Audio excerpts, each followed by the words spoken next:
بسم اللہ الرحمن الرحیم وصلی اللہ علی النبی الکریم رب اشرح لی صدری ویسر لی امری واحلل عقدۃ من لسانی یفقہوا قولی۔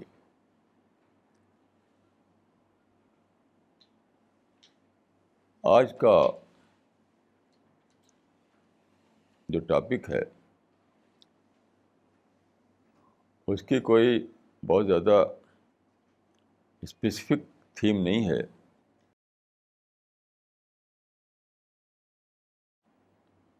آپ یہ سمجھ سکتے ہیں کہ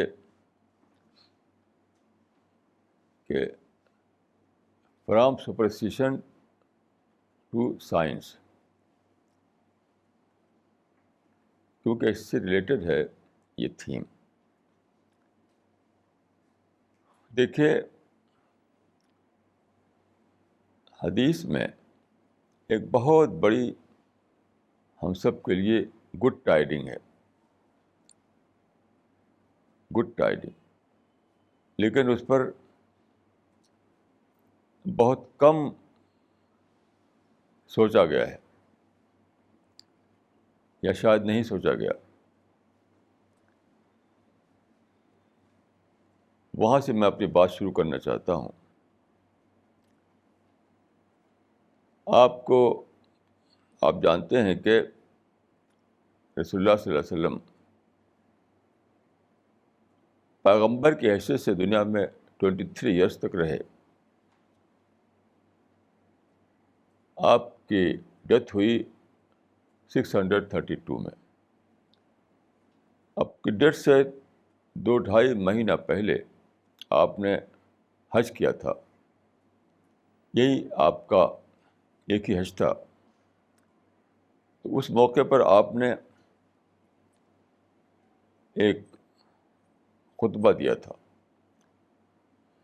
یہ خطبہ ایک ہی کنٹینیوس طور پر ایک ہی بیٹھک میں نہیں تھا، لیکن اس کو باہر کہا جاتا ہے خطبہ حجۃ الوداع، last sermon of the prophet. اس میں آپ نے اس وقت دیکھے جتنے بھی آپ کے کمپینین تھے،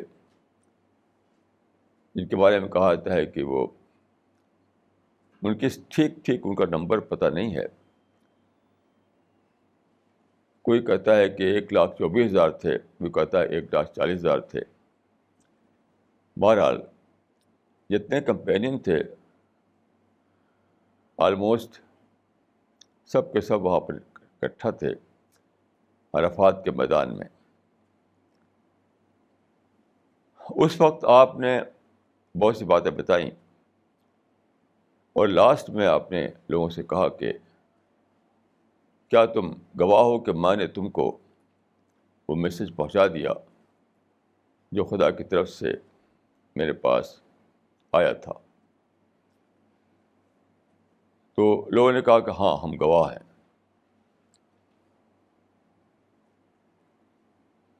3 بار آپ نے دہرایا، 3 بار لوگوں نے دہرایا کہ ہم گواہ ہیں کہ آپ نے پہنچا دیا۔ آپ نے پھر فرمایا کہ اللہم اشہد، خدا تو بھی گواہ رہ کہ میں نے پہنچا دیا۔ پھر اس وقت آپ نے کہا تھا کہ میری بات سارے لوگوں تک پہنچاتے رہو قیامت تک، مطلب نسل در نسل، جنریشن آفٹر جنریشن، کیونکہ جو لوگ وہاں تھے وہ تو بہرحال وہی مرنے والے تھے، لیکن ان کے ذریعے آپ نے انڈائریکٹ وے میں ہم سب تک یہ میسج دیا کہ ہم سب لوگ قیامت تک جنریشن آفٹر جنریشن اس میسج کو پہنچاتے رہیں۔ اس وقت آپ نے ایک بہت ہی انوکھی بات کہی تھی۔ آپ نے فرمایا تھا کہ فَلْيُبَلِّغِ الشَّاهِدُ الْغَائِبَ فَرُبَّ مُبَلَّغٍ أَوْعَىٰ مِنْ سَامِعٍ۔ جو یہاں ہیں وہ ان تک پہنچا دیں جو یہاں نہیں ہیں۔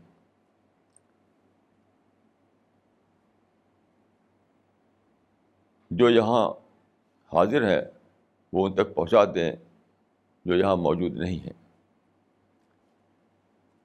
پھر آپ نے فرمایا فرب مبلغ اوعى من سامع، کیونکہ بہت سے وہ لوگ جن تک پہنچایا جائے وہ زیادہ سمجھ پاتے ہیں کسی بات کو ان سے جنہوں نے پہنچایا. یعنی second audience might be better than the first audience. بڑی انوکھی بات ہے یہ. اس پر بہت کم سوچا گیا ہے، بہت کم لکھا گیا ہے، لیکن یہ بخاری میں ہے اور سب حدیثی کتابوں میں ہے. یہ میں آپ کو سنا رہا ہوں، یہ ورڈنگ یہ کوئی ضعیف روایت میں نہیں ہے، یہ موضوع روایت میں نہیں ہے. بخاری میں اور تقریباً سبھی کتابوں میں ہے. فرب مبلغ اوعى من سامع، second audience might be better than the first audience. کتنا زیادہ سوچنے کی بات ہے، اور ہمارے لیے کتنی بڑی گڈ ٹائڈنگ یہ ہے، کتنی بڑی خوشخبری. آپ ذرا سوچیے، ایکسٹینڈیڈ سینس میں ہم سب شریک ہیں اس میں. یعنی کوئی ایسا آسپیکٹ ہو سکتا ہے ہمارے اندر کہ ہم جو سنا جن لوگوں نے وہاں ان سے بیٹر ثابت ہو اللہ کی نظر میں. کیا اس سے بڑی کوئی خوشخبری ہو سکتی ہے؟ لٹرل میننگ اس کا ہے، لٹرل میننگ. میں اس میں کوئی بڑھا کر بات نہیں کہہ رہا ہوں، لٹرل طور پر نکل رہا ہے اس میں سے. فرب مبلغ اوعى من سامع.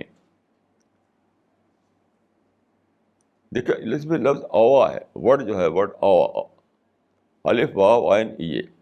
اوعى کے معنی ہوتے ہیں بیٹر کنٹینر. لٹرل معنی ہوتے ہیں بیٹر کنٹینر، یعنی بعد والا جو ہے وہ بیٹر کنٹینر ہو سکتا ہے. اسی کو میں کہہ رہا ہوں کہ second audience might be better than the first audience. تو یہ کتنی ہی بڑی ایکسٹینڈیڈ سینس میں ہم سب اس میں شریک ہیں، کیونکہ بات ایک کے بعد ایک کے بعد ہوتی ہوئی ہم تک پہنچی ہے، جنریشن آفٹر جنریشن ہم تک پہنچی ہے. کتنی بڑی گڈ ٹائڈنگ یہ ہے. بہت زیادہ سوچنے کی بات ہے. اس پر میں کچھ اس کی ڈیٹیل عرض کرنا چاہتا ہوں. دیکھیے کہ ایک مثال دوں گا میں. آپ یہ سمجھ لیے کہ اسلام آیا تھا 7 سینچری میں، AD میں، 7ویں صدی عیسوی میں. وہ زمانہ دیکھیے، اس وقت انسان کا جو فریم ورک تھا وہ ٹریڈیشنل فریم ورک تھا. At that time the framework of man was a traditional framework. وہ زمانہ وہی تھا. دیکھیے ہسٹری میں اب جمپ نہیں ہوا کرتا. یہ پاسبل نہیں تھا کہ رسول اللہ جمپ کر کے 20th سینچری میں پہنچ جائیں. This kind of jump is not possible in history. آپ کو امیجیٹ آڈینس کو لے کر بولنا تھا. جمپ کر کے آپ 20th سینچری کو اپنا آڈینس بنائیں، یہ پاسبل نہیں تھا. یہ تو آپ کو کرنا تھا، آپ کی امت کو کرنا تھا. اس پوائنٹ کو بہت زیادہ سمجھنے کی ضرورت ہے کہ رسول اللہ ایڈریس کر رہے تھے 7 سینچری کے آڈینس کو، لیکن آپ کی جو پرافٹہڈ تھی وہ ایٹرنل تھی، ہمیشہ کے لیے تھی. جس کو مانے ایکسٹینڈیڈ سینس میں ہم سب اس کے آڈینس ہیں. لیکن 20th سینچری میں سائنٹیفک فریم ورک بننے والا تھا انسان کا. سائنٹیفک ریولیوشن کے بعد انسان سائنٹیفک فریم ورک پہ سوچنے والا تھا. لیکن آپ ایسا نہیں کر سکتے تھے. ہسٹوریکل جمپ پاسبل نہیں ہے. تو آپ نے اپنے امیجیٹ آڈینس کو ایڈریس کیا اور یہ کہہ دیا پہلے ہی کہ بات کا جو آڈینس ہے ہو سکتا ہے کہ تم سے بھی بہتر ہو وہ. اور اس کے بہت سے پروف ہیں قرآن و حدیث میں. ایک سمپل ایگزامپل میں دیتا ہوں آپ کو, ایک بہت ہی سادہ مثال. دیکھیے, جب رسول اللہ صلی اللہ علیہ وسلم مدینہ میں تھے, مدینہ میں جب تھے آپ, تو آپ نے مائیگریشن کیا تھا 622 میں مکہ سے مدینہ کے لیے. تو وہاں پر کیا ہوا, اس زمانے میں گرہن پڑا. گرہن کا مطلب ہے ایکلپس. آپ جانتے ہیں ایکلپس دو قسم کا ہوتا ہے, سولر ایکلپس اور لونر ایکلپس. تو گرہن اس زمانے میں, اس ٹریڈیشنل دور میں, وہ سپرسٹیشن کا دور تھا. اس زمانے میں ہر چیز کو لوگ سپرسٹیشن وے میں لیتے تھے. آپ کتابوں میں پڑھیں تو بڑے انوکھے قسم کے کہانیاں پائیں گے آپ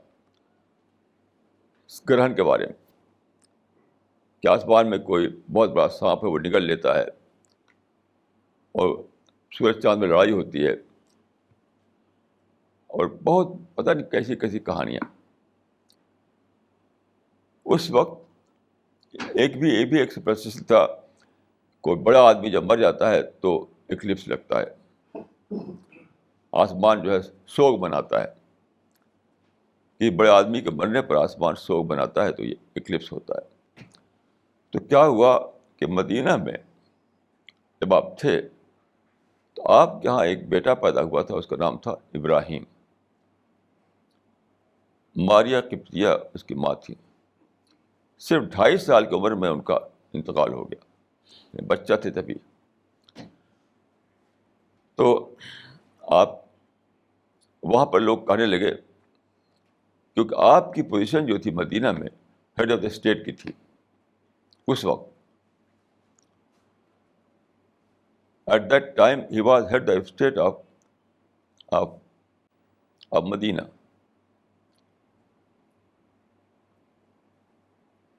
تو لوگوں نے کیا کہا کہ پرافٹ کا, یعنی ہیڈ آف دا اسٹیٹ کا بچہ مر گیا, اس لیے ایکلپس ہوا ہے. اسی سپرسٹیشن میں بولا کچھ لوگوں نے, جو چلا آ رہا تھا پہلے سے. تو آپ نے بالکل ایمرجنسی کال جو کہتے ہیں, ایمرجنسی میٹنگ کی آپ نے, سب کو بلایا کہ سب لوگ مسجد میں آ جائیں. ذرا سوچیے, اس بات کو سوچیے, اتنی سی بات پر آپ نے ایمرجنسی میٹنگ بلائی.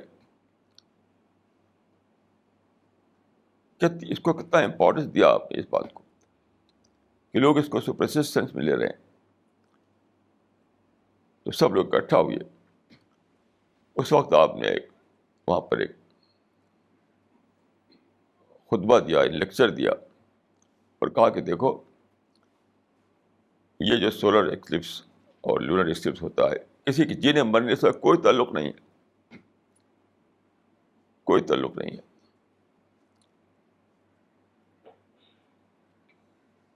آپ نے فرمایا کہ ہما آیتان من آیات اللہ, وہ خدا کی 2 نشانیوں میں سے نشانی ہے. سائنز آف گاڈ ہے, SIGN, سائنز آف گاڈ ہے. تو جب ایسا ہو تو خدا کو یاد کرو. کسی بادشاہ کے ساتھ کوئی تعلق نہیں, کسی بڑے آدمی سے کوئی تعلق نہیں کوئی. یہ خدا کے نشانی ہے, خدا کے سائنز ہیں. تو خدا کی بڑائی کو یاد کرو, خدا کی گلوری کو یاد کرو. یہ آپ نے یہ کہا تھا آپ نے اس وقت کے آڈینس کو, جو 7th سینچری کا آڈینس تھا, یعنی ٹریڈیشنل دور کا آڈینس. اس وقت کے انسان کے پاس کسی بات کو سمجھنے کے لیے ٹریڈیشنل فریم ورک ہوا کرتا تھا, ٹریڈیشنل فریم ورک. اس کے لحاظ سے آپ نے ان کا یہ جو ان کی جو سمجھ تھی, اس سمجھ کے لحاظ سے ایڈریس کیا ان کو آپ. اچھا, آج کیا ہے؟ آج جب کہ ایسٹرانومی بہت ڈیولپ کر چکی ہے. آپ جانتے ہیں کہ اب سے 400 سال پہلے گلیلیو نے ٹیلیسکوپ بنائی. ایک اور سائنٹسٹ نے بنایا تھا, اس نے اس کو استعمال کیا ڈیولپ کر کے. تو اس نے جب دیکھا آسمان کو تو ایک بالکل نیا آسمان کو دکھائی دیا. اس کے بعد آل اوور آبزرویٹری پر جو ٹیلیسکوپ لگائی گئی تو اور بہت زیادہ دکھائی دیا لوگوں کو. اب جو ہبل ٹیلیسکوپ ہے امریکہ میں, اس سے تو بہت دور تک انسان دیکھتا ہے, جو الیکٹرانک ٹیلیسکوپ ہے. اب انسان نے اسٹرانومی کو پھر سے ری رائٹ کیا ہے. آج کے انسان نے اسٹرانومی کو پھر سے ری رائٹ کیا ہے. وہ اسٹرانومی ختم ہو گئی جو 7ویں سینچری میں ہوا کرتی تھی. آج کے انسان کا جو فریم ورک ہے وہ سائنٹیفک فریم ورک ہے. اب کیا جانا انسان نے کہ ایکلپس جو ہوتا ہے وہ کیا ہے؟ وہ ایک اسٹرانومیکل فینامنا ہے. یعنی 3 باڈیز, زمین, چاند اور سورج, موو کرتے ہوئے, ان میں سائز میں بہت ڈفرینس ہے, بہت زیادہ ڈفرینس ہے سائز. یعنی سورج کو اگر آپ ہمالیہ پہاڑ کے برابر مانیں تو زمین فٹ بال کے برابر ہوگی, ایک گیند کے برابر ہوگی. اور پھر چاند تو ایک سرسوں کے برابر ہوگا, سرسوں میں بھی چھوٹا ہوگا. اتنا سائز میں ڈفرینس ہے. لیکن کیا ہوتا ہے, موونگ اسٹیٹ میں ہے, سب موو کر رہے ہیں. تو یہ ایک فنامنا ہے, بہت انوکھا فنامنا, اسٹرانومیکل فنامنا, کہ یہ اس کو ہم کہہ سکتے ہیں کہ well calculated positioning of 3 moving bodies in the space. یہ 3 موونگ باڈیز جو ہیں ان کو بہت ہی زیادہ رائٹ پروپورشن میں ان کے ڈسٹینس کو ایسا لایا جاتا ہے کہ ہمارے دیکھنے میں برابر لگتے ہیں وہ. اگر ہم کو دیکھنے میں برابر نہ لگیں تو گرہن بھی نہیں ہوگا. اگر ہم چیزوں کو اس کے اصل ریئل سائز کے اعتبار سے دیکھیں تو کبھی گرہن نہیں ہوگا. وہ کہیں بھی ہوں, سامنے ہوں یا پیچھے ہوں یا آگے ہوں, تو گرہن نہیں لگے, کیونکہ گرہن نام ہے ہمارے دیکھنے کا. اسپیس میں کوئی چیز نہیں ہوتی, ہمارے دیکھنے کے لحاظ سے ہوتی ہے. تو یہ ہے well calculated positioning of 3 moving bodies in the space. آج کا جو انسان جس کا framework scientific framework ہے, جب اس طرح سے وہ اس کو لیتا ہے تو وہی بات جو رسول اللہ نے کہی تھی اس کو بلین ٹائم زیادہ اس کو محسوس ہوتا ہے کہ کیسا عجیب ہے وہ خدا. اس وقت بھی انسان نے جانا تھا کیسا عجیب ہے وہ خدا جو روشن باڈیز کو روشنی چھین لیتا ہے, اندھیرا کر دیتا ہے. اس سینس میں لیا تھا انسان نے کہ وہ خدا کیسا عجیب ہے, کتنی قدرت ہے اس کی کہ روشن باڈیز جو ہیں ان میں اندھیرا چھا گیا. کیسی عجیب بات ہے. لیکن آج جب انسان اس طرح سوچتا ہے کہ 3 موونگ باڈیز اتنے عجیب طریقے سے ایک سیدھ میں لائی جاتی ہیں, ایک سیدھ میں ان کا ڈسٹینس ایسا ہوتا ہے, ہمارا دیکھنا اس طرح ہوتا ہے کہ وہ تینوں سائز میں برابر دکھائی دیتے ہیں ہم کو, اور پھر گرہن پڑتا ہے. تو وہی چیز خدا کی گلوری کا احساس جو انسان کو پہلے ہوتا تھا وہ آج بلین ٹائم زیادہ ہوتا ہے. اب سوچیے کہ آج کا انسان یعنی یہ رسول اللہ ہونے کا بہت بڑا پروف ہے کہ کیسے آپ جان سکے آگے والا انسان جو ہے زیادہ بڑے لیول پر خدا کی معرفت کو ریئلائز کرے گا. کیسے جانا آپ نے؟ آپ سوچئے 1400 سال پہلے جب کہ سپرسٹیشن تھا دنیا میں, جب کہ ٹریڈیشنل سوچ تھی دنیا میں, جب کچھ بھی نہیں پتا تھا انسان کو اسٹرانومی کے بارے میں, تب ایک انسان ایسا بولتا ہے اور وہ ٹھیک ٹھیک بات کو پروف ہو جاتا ہے. So it is evidence that he was a prophet of God. God نے بتایا تو آپ ایسا بولے. یہ ہے مطلب فرب مبلغ او من سامع. اب دیکھیے اور سوچیے, یہ جو ہوا یہ ایک پروسیس کے تھرو ہوا, ایک پروسیس. رسول اللہ نے کہا تھا کہ میرے اور قیامت کے بیچ میں اور قیامت دونوں ساتھ ساتھ بھیجے گئے ہیں. بعثت انا والساعۃ جمیعا.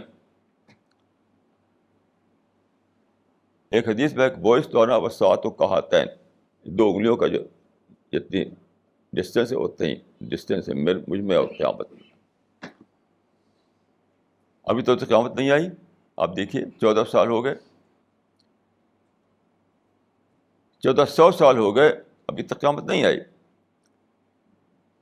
تو اس کا مطلب کیا ہے؟ That was in term of process. In term of process یعنی پروسیس شروع ہو گیا, پروسیس شروع ہو گیا. رسول اللہ کے زمانے میں پروسیس شروع ہو گیا. یہ تھا مطلب اس کا, یعنی کہ ابھی ہو گیا. ایک پروسیس کلمنیشن تھا قیامت کا آنا. اس کو سمجھیے آپ. یہاں بھی ہماری ریئلائزیشن, ہماری ڈسکوری, ہماری معرفت بلین ٹائم زیادہ ہو سکتی ہے اگر آپ سچ مچ اپنے آپ کو اللہ کے راستے پہ لگائیں. دیکھیں کیسے ایسا ہوا کہ فریم ورک آپ کا بڑھ گیا. گرہن کے بارے میں آپ نے اتنی بات جان لی. یہ سب اس طرح ہوا کہ حدیث میں آتا ہے کہ زمین اپنے خزانے اگل دے گی. زمین میں خزانہ, ٹریزر چھپا ہوا ہے. رسول اللہ نے فرمایا ایک ٹریزر چھپا ہوا ہے, وہ سب باہر نکل آئے گا. ٹریزر کا مطلب کیا تھا؟ گولڈ اور سلور اور ڈائمنڈ نہیں تھا. ٹریزر کا مطلب گولڈ اور سلور اور ڈائمنڈ نہیں تھا. ڈسکوریز تھیں, انوینشن تھیں, وہ چیزیں جس کو ہم آج یوز کرتے ہیں, چاہے وہ ایروپلین ہو, چاہے وہ کار ہو, چاہے وہ اسٹیم شپ ہو, چاہے موبائل ٹیلی فون ہو یا کیمرہ ہو. جتنے چیزیں ہیں وہ ہیں جس کو ہم پارٹ آف سویلائزیشن مانتے ہیں, پارٹ آف انڈسٹریل ریولوشن مانتے ہیں. وہ سب کیا ہے؟ وہ زمین ہی میں تو تھی, نیچر میں تو تھی. آسمان سے توڑ کے آئی ہیں. نیچر کو ایکسپلور کر کے ہم نے یہ سب چیزیں بنائی ہیں. سب کچھ نیچر میں تھا, سب کچھ. لیکن ایسا نہیں اچانک نکل آئے, اچانک کہیں موٹر کار کھڑی ہوئی مل جائے. اللہ تعالیٰ نے ایک گریجول پروسیس رکھا ہے, گریجول پروسیس. سب سے پہلے جو انسان پیدا ہوا تو اپنے دونوں پاؤں سے چلتا تھا. وہ that was the beginning of life. اپنے دونوں پاؤں سے چلتا تھا وہ. پھر اس نے دیکھا جنگل میں گھوڑا دیکھا, گھوڑے کو پکڑا اس نے, اس کو ٹیم کیا, اس کو سدھایا, اس سے سواری کرنے لگا. اب انسان گھوڑے پہ بیٹھ گیا. پھر اس کے بعد اس کو ایک ڈسکوری ہوئی کہ اگر لکڑی کو بوٹ کی شکل دے دی جائے یا لوہے کو بوٹ کی شکل دے دی جائے تو پانی میں تیر سکتا ہے. وہ پانی میں تیر سکتا ہے وہ. تو پھر اس نے کیا کیا کہ بوٹ اور شپ بنایا. تو پھر اس کو اسٹیم پاور ڈسکور ہوا. تو اسٹیم پاور جب بن گیا تو اسٹیم شپ بننے لگے. اسٹیم شپ سے سمندروں کو پار کرنے لگا انسان. اور آگے بڑھی ہسٹری تو موٹر کار بنایا, ہوائی جہاز بنایا, اور بلین آئٹم بنائے انڈسٹریل ریولوشن کے ذریعے سے. اس طرح ڈسکوریز ہوئیں. دیکھیے ان ڈسکوریز کے دو پارٹ تھے. ایک تھا یہ کہ ہم کو لگژری ملتی ہے, ہم کو کمفرٹ ملتا ہے لائف میں, مٹیریل گڈس ملتے ہیں, کنزیومر گڈس ملتے ہیں. ایک آسپیکٹ یہ تھا ان ڈسکوریز کا, یعنی مٹیریل سامان ملتے ہیں ہم کو. ایک آسپیکٹ یہ تھا. دوسرا آسپیکٹ اس کا اور تھا, وہ کا گلوری آف گاڈ ہم ڈسکور کرتے ہیں. Glory of God. جیسے کہ میں نے آپ کو چاند، سورج اور زمین کے بارے میں بتایا کہ سورج گرہن کے بارے میں ہم نے سائنس نے ہمیں بتایا، اس سے گلوری آف گاڈ کو ہم ری ڈسکور کیا. گلوری آف گاڈ کو ری ڈسکور کیا. ایسے جو باتیں سائنس نے نیچر میں ایکسپلور کی ہیں، ڈسکور کی ہیں، ان کا ایک آسپیکٹ یہ ہے کہ وہ ہم کو مٹیریل کمفرٹ دیتے ہیں، مٹیریل سامان دیتے ہیں، مٹیریل اپلفٹ اس سے ہوتا ہے. دوسرا آسپیکٹ یہ ہے کہ اس میں ہمیں خدا کے سائنز ملتے ہیں، SIGNS، خدا کی نشانیاں، خدا کی گلوری، خدا نے کتنی بڑی بلیسنگ رکھی ہے ہماری دنیا میں، وہ سب ہم پتہ کرتے ہیں. اس کو ہم کہتے ہیں معرفت. ایک آسپیکٹ معرفت کا ہے، ایک آسپیکٹ دنیوی سامان کا ہے. تو ہسٹری میں دو دھارے چل پڑے. ایک دھارا ان لوگوں کا تھا جو بس بابر بیش کوش کے عالم دوبارہ نیز، رائٹ ہیئر رائٹ ناؤ، ان لوگوں کو خوب لے کے استعمال کرو اور عائش کرو عائش کرو عائش کرو. ایک دھارا یہ تھا، رائٹ ہیئر رائٹ ناؤ کا دھارا، کہ خوب کمفرٹ اور لگژری اور خوب آرام عائش اس میں زندگی گزارو، پیسہ کماؤ، یہ کرو وہ کرو. ایک دھارا یہ تھا. دوسرا دھارا معرفت کا تھا. معرفت کا دھارا یعنی خدا کی گلوری کو ڈسکور کرنے کا دھارا. میں جہاں تک سمجھ پایا ہوں، یہ جو حدیث میں آتا ہے دجال اور مہدی، دجال اور مہدی، تو دجال جو ہے اسی سیم پروسیس کا، اسی سیم ریولوشن کا جو چلا رسول اللہ کے بعد، اس کو آپ سویلائزیشن کہہ سکتے ہیں، سویلائزیشن. تو اس کا نیگیٹو کلمنیشن جو تھا وہ اس کو ہم دجال کہتے ہیں. نیگیٹو کلمنیشن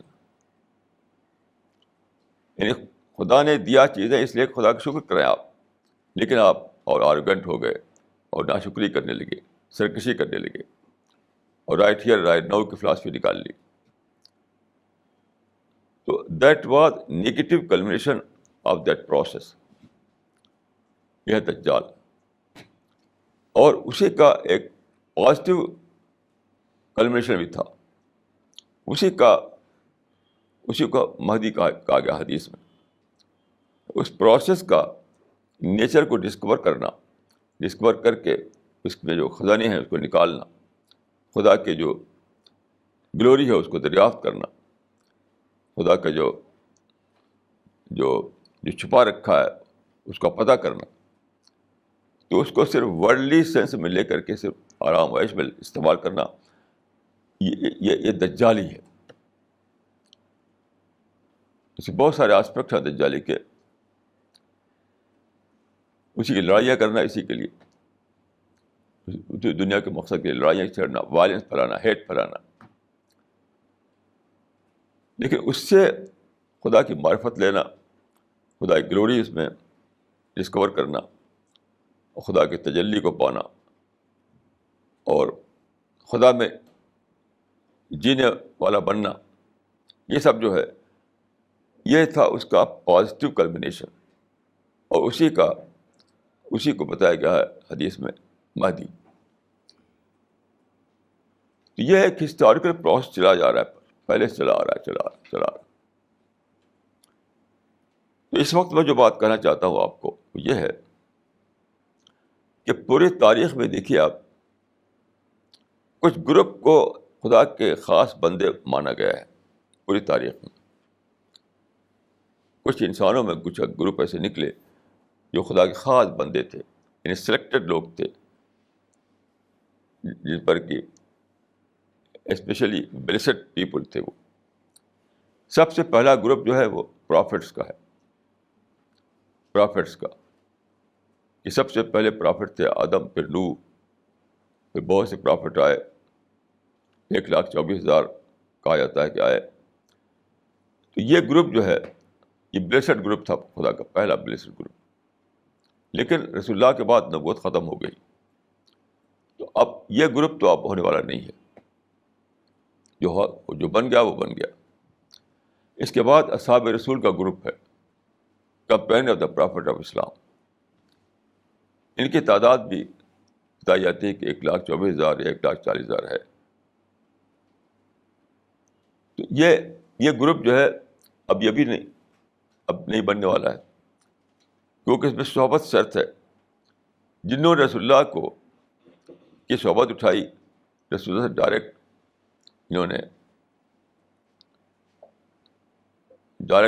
آپ جنہوں نے پایا آپ سے، یعنی فیض پایا، تو وہ تھے اصحاب رسول، یعنی رسول اللہ کے کمپینینس، رسول اللہ کے صحبت یافتہ. تو یہ گروپ بھی اب نہیں ہے بننے والا، جو بننا تھا وہ بن چکے، کیونکہ رسول اللہ کی زندگی ہی میں بن سکتا تھا. وہ رسول اللہ کنٹمپریری اہل ایمان جو تھے وہی تھے بس. لیکن یہ خدا کی کتنی بڑی رحمت ہے کہ لسٹ جو ہے اس کا ختم نہیں ہوا، یعنی کام ہی لگا ہے، ابھی فل اسٹاپ نہیں لگا. یہ بہت ہی امپورٹنٹ بات ہے، سمجھیے اس کو، کہ خدا کے جو اسپیشل گروپس ہیں، جو خدا کے خاص بندے ہیں، ان کے کئی گروپ ہیں، لیکن اس میں ابھی تک فل اسٹاپ چلا جا رہا ہے، نہیں کاما چلا جا رہا ہے، فل اسٹاپ نہیں لگا ابھی تک. اس بارے ہم بھی اس میں انکلوڈ ہو سکتے ہیں. اس میں ایک گروپ دیکھیے، حدیث بات ہے اخوان رسول، جو صحابہ کے بعد ہیں. اخوان رسول، بردرس آف دا پرافٹ، یہ گروپ صحابہ کے بعد کا گروپ ہے، اسپیشل گروپ ہے. اب جس کو خدا توفیق دے وہ اس گروپ میں شامل ہو سکتا ہے، اخوان رسول کے گروپ میں. ایسے ایک گروپ کے پیش ان کو ایک پریڈکشن حدیث میں ہے، جس کو کہ جو سائپرس کا سفر کرے گا. سائپرس، اس کے بارے میں میں نے تفصیل سے لکھا ہے رسالے میں، اس کو عربک میں قبرص کہتے ہیں.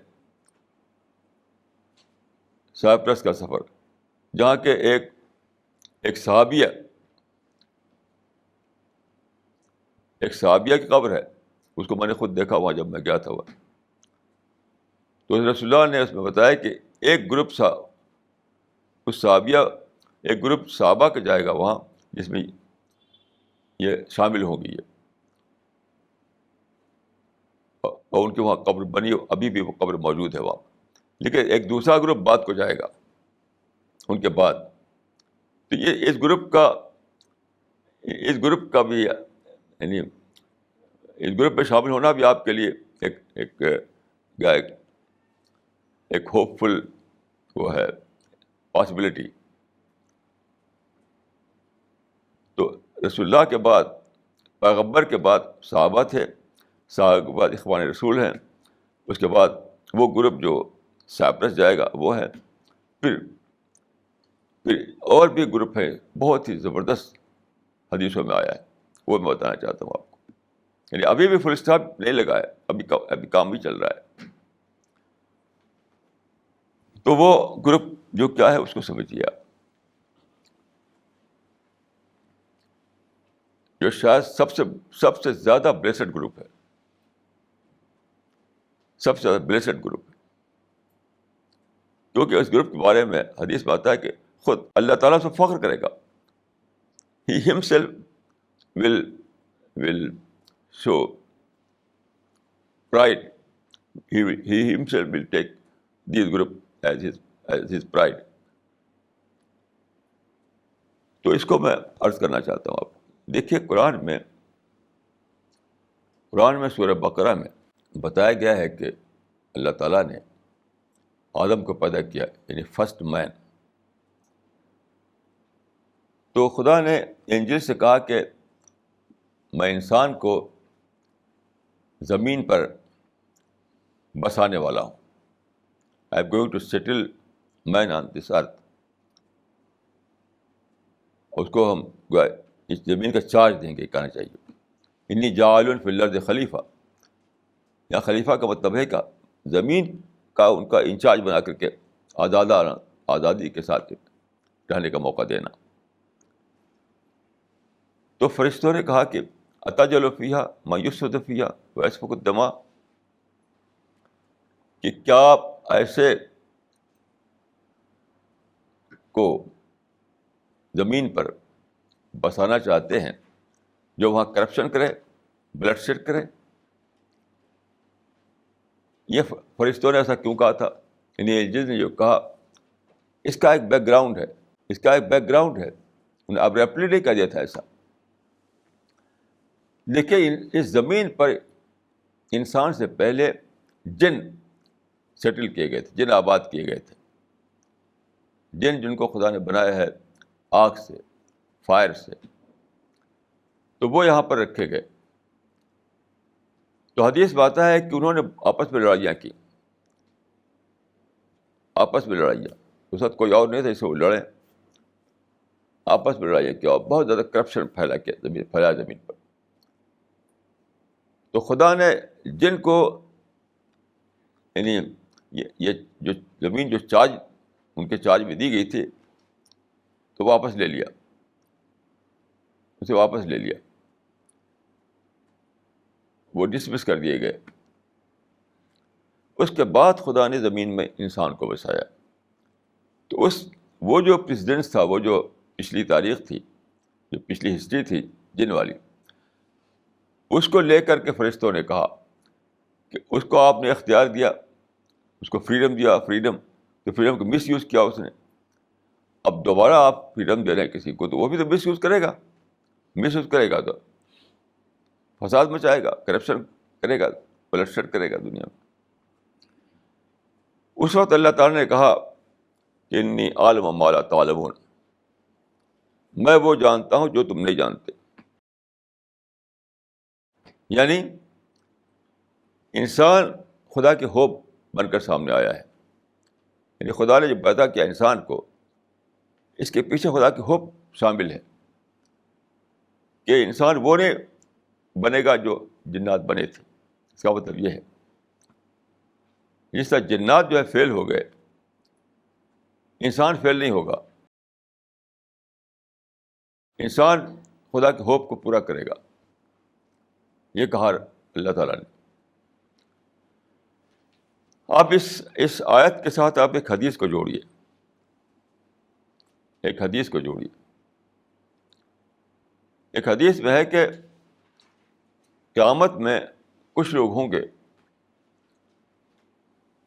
تو خدا ان کو فرشتوں کے سامنے پیش کرے گا بطور فخر کے. یہ تباہ بہم الملائکہ, یعنی خدا فرشتوں کے مقابلے میں فرشتوں کے سامنے ان کو بطور فخر پیش کرے گا. پرائڈ, یعنی خدا اپنی پرائڈ کے طور پر ان کو پریزنٹ کرے گا اینجلز کے سامنے. اب آپ سوچئے کہ ایسا کیسے وہ پرائڈ بن جائیں گے وہ لوگ, یہ کیا معاملہ ہوگا. یہ وہ لوگ ہوں گے جو اینجلز کے ڈاؤٹس کو ڈس پروو کریں گے اور خدا کے ایکسپیکٹیشن جو اس کو پروو کریں گے. کیسی عجیب بات ہے یہ, کیسی عجیب بات ہے کہ جب انسان کو بنایا گیا تو اس وقت فرشتوں نے ایک ڈاؤٹ شبہ کیا. تو جو لوگ انسان کی جنریشن میں, آدم کی جنریشن میں ایسے لوگ نکلیں گے جو اینجلز کے اس شبہ کو ڈس پروو کریں گے اور خدا نے جو امید قائم کی تھی اس کو پروو کریں گے, تو خدا کے لیے فخر بن جائیں گے. دیکھو جو میں نے امید کی تھی وہ امید پوری کی لوگوں نے, میری امید پہ پورا اترے, جو میری ایکسپیکٹیشن پہ یہ پورے اترے یہ لوگ.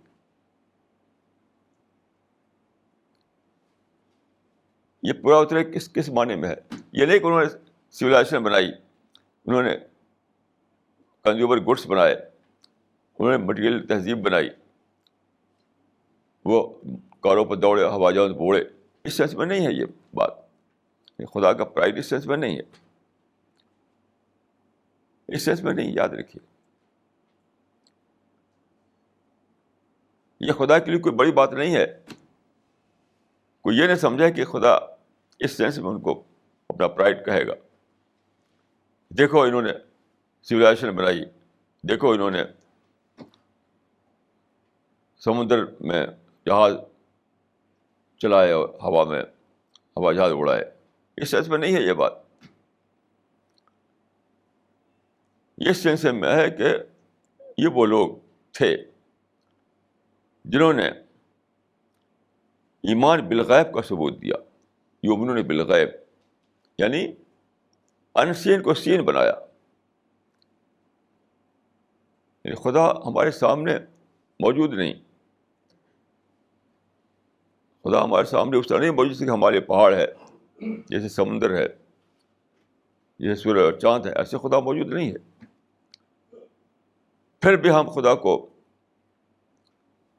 کو ڈسکور کرتے ہیں، خدا کو ریئلائز کرتے ہیں، خدا کی معرفت حاصل کرتے ہیں. معرفت، یہ بات معرفت اعلیٰ کے سینس میں ہے، ڈسکوری آف گاڈ کے سینس میں ہے کہ دیکھو یہ وہ لوگ ہیں، یہ وہ لوگ ہیں جو روایت میں آتا ہے کہ تعبد اللہ کرنے کا طرح. یہ وہ لوگ ہیں جنہوں نے خدا کی بات اس طرح کی جیسے کہ خدا کو دیکھ رہے ہوں. وہ خدا ان کے لیے ان سین تھا مگر اس کو انہوں نے سین بنایا. اپنے اپنے اپنے مائنڈ کو ایکٹیو کیا، اپنے جو تھنکنگ پاور تھا اس کو استعمال کیا. انہوں نے اپنی آنکھوں سے جو دیکھنے کی طاقت تھی تو انہوں نے ظاہر سے لے کر باطن کو دیکھا. یعنی آنکھوں سے وہ دیکھا جو عام طور پر دکھائی نہیں دیتا، کانوں سے وہ سنا جو عام طور پر سنائی نہیں دیتا. تو اس سے مراد ہے معرفت. اور پھر معرفت کے بعد کیا ہوتا ہے؟ معرفت کے بعد یہ ہوتا ہے کہ آدمی سرنڈر کر دیتا ہے خدا کے آگے. یعنی دیکھے بغیر خدا کے آگے سرنڈر کرنا کیسی انوکھی بات ہے. یہ خدا سامنے موجود نہیں ہے. ایک آیت اس کی آتی ہے، پیغمبر کہتا ہے کہ دیکھو یہ ریویل ہوئی ہے، یہ ورس میرے اوپر. اس کو سن کر کے آپ سرنڈر کر دیتے جبکہ خدا سامنے موجود نہیں ہے. یہ وہ چیز ہے اس کی وجہ سے انسان خدا کا پرائڈ بنتا ہے. پرائڈ.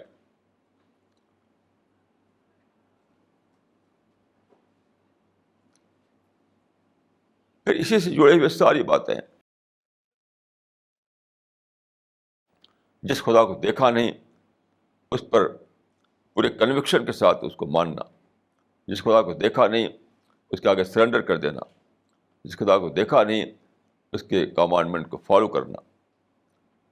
جس خدا کو دیکھا نہیں اس کا دائی بن کر کھڑا ہونا. جس خدا کو دیکھا نہیں اس کے میسج کو پھیلانے کے لیے اپنی پوری زندگی لگا دینا. جس خدا کو دیکھا نہیں اس کو اپنا سپریم کنسرن بنا لینا. جس خدا کو دیکھا نہیں اس کو اپنا سپریم کنسرن بنا لینا.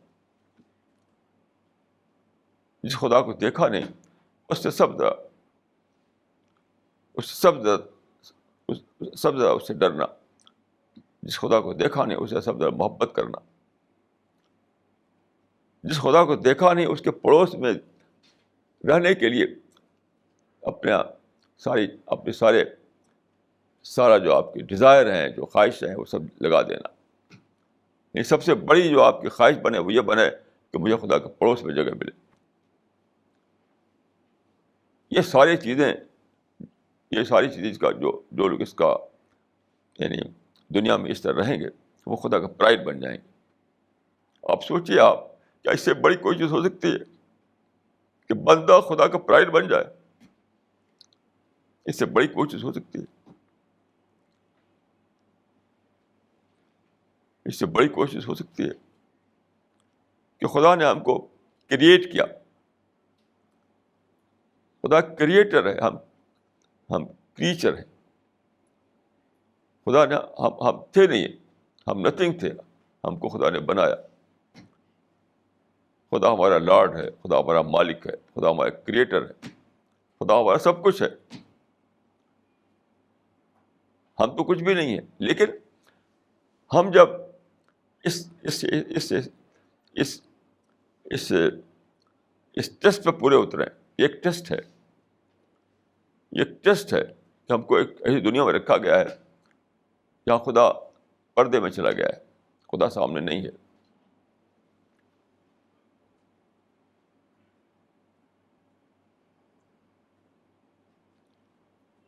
ایک صاحب کا قصہ مجھے معلوم ہے، یہ دلی کے، ان کے یہاں ایک سرونٹ تھا، تو اس کا ٹیسٹ لینا چاہتے تھے وہ.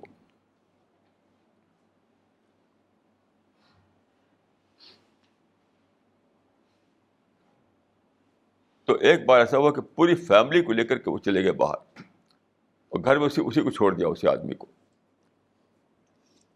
اور جان بوجھ کر انہوں نے جویلری کا اور نوٹ کا کچھ بنڈل چھوڑ دیا وہیں کھلے ہوئے، یہ سیف میں نہیں رکھا، باہر ایسے ہی. جب وہ واپس آئے تو بالکل انٹیکٹ ہر چیز موجود تھی.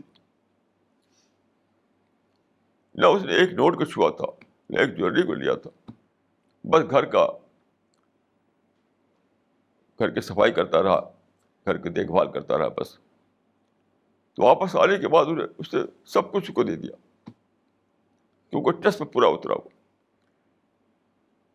اتنا زیادہ ماننے لگے وہ کہ جیسے بیٹے سے بھی زیادہ ماننے لگے اس سرونٹ کو. اگرچہ وہ مالک تھے وہ لوگ، وہ آدمی سرونٹ تھا صرف. تو ایک ٹیسٹ وہ ہوتا ہے کہ جب آپ مالک کا پرائڈ بن جاتے ہیں. یاد رکھیے، ایک ٹیسٹ وہ ہوتا ہے جب آپ مالک کا پرائڈ بن جاتے ہیں.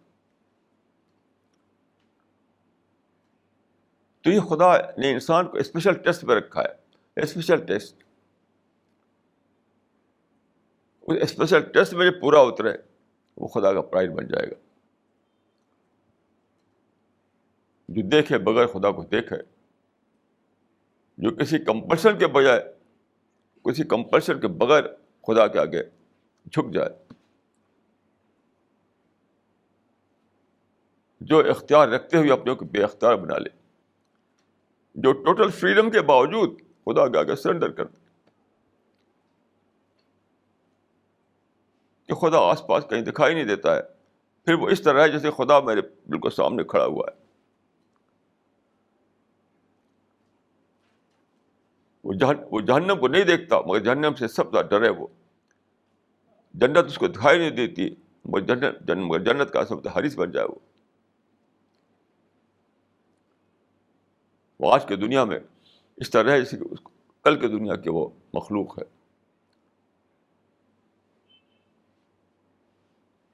خدا پر اس سے یقین کرے جیسے کہ وہ خدا کو دیکھ رہا ہے. اینجلس پہ اس سے یقین کرے جیسے اینجل کو دیکھ رہا ہے. وہ جنت پر اس سے یقین کرے جیسے کہ وہ جنت کو دیکھ رہا ہے. جہنم پر اس سے یقین کرے جیسے کہ جہنم کو دیکھ رہا ہے. وہ آخرت پر اس سے یقین کرے جیسے کہ وہ آخرت کو دیکھ رہا ہے. یہ ہے ٹیسٹ، اسپیشل ٹیسٹ.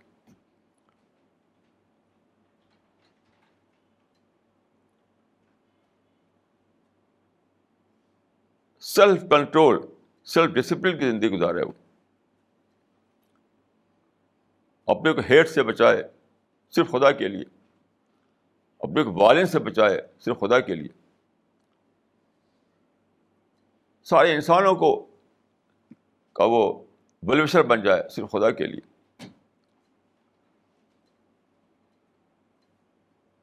خدا کے میسج کو پھیلانا اس کا سب سے بڑا مشن بن جائے صرف خدا کے لیے.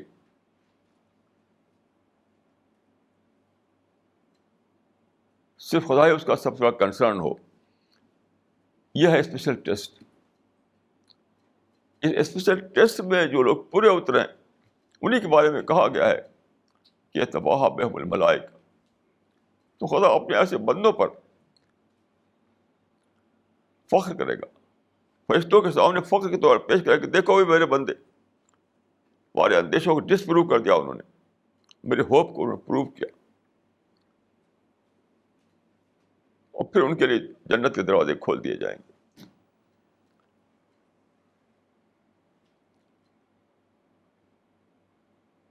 تو دیکھیے میں نے عرض کیا کہ کچھ خدا کے کچھ اسپیشل بلیسنگ والے لوگ ہیں, اسپیشلی بلیسڈ لوگ ہیں کچھ خدا کے. تو سب سے پہلے پرافٹ تھے, ان کا زمانہ ختم ہو گیا. پھر صحابہ تھے, کمپینینس آف دا پرافٹ, ان کا زمانہ بھی ختم ہو گیا. لیکن اس پر میں نے عرض کیا کہ ابھی بھی کامہ لگا ہوا ہے, فل اسٹاپ نہیں لگا ابھی تک. اس کے بعد دوسرے لوگ ہیں, وہ اخوان رسول ہیں, بردرس آف دا پرافٹ. اس کے بعد سائپرس والے لوگ, یعنی دوسرے دنیا میں ویسٹرن ورلڈ میں جا کر دعوت کا کام کرنے والے لوگ. سائپرس تو ایک علامت ہے.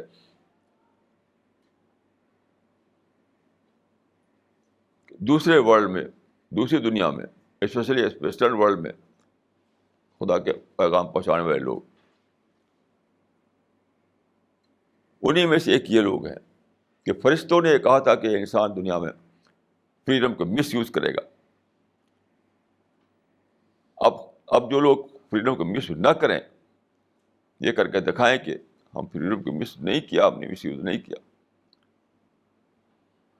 جو لوگ اس بات کا پروف دیں کہ ہم کو ٹوٹل فریڈم ملی تھی لیکن ہم نے فریڈم کو مس یوز نہیں کیا, صرف اللہ کے لیے, صرف اللہ کے لیے,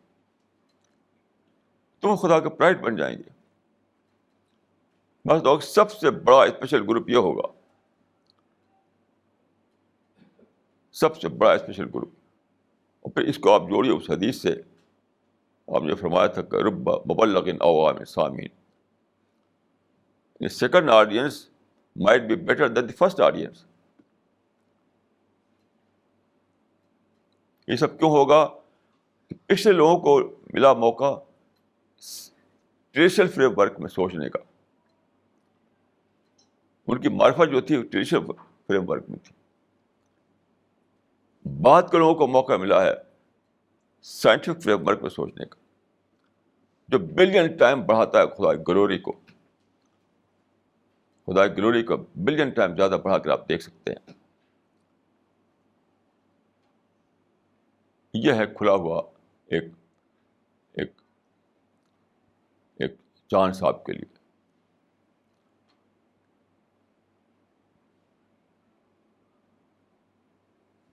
ایک صاحب تھے, ان کو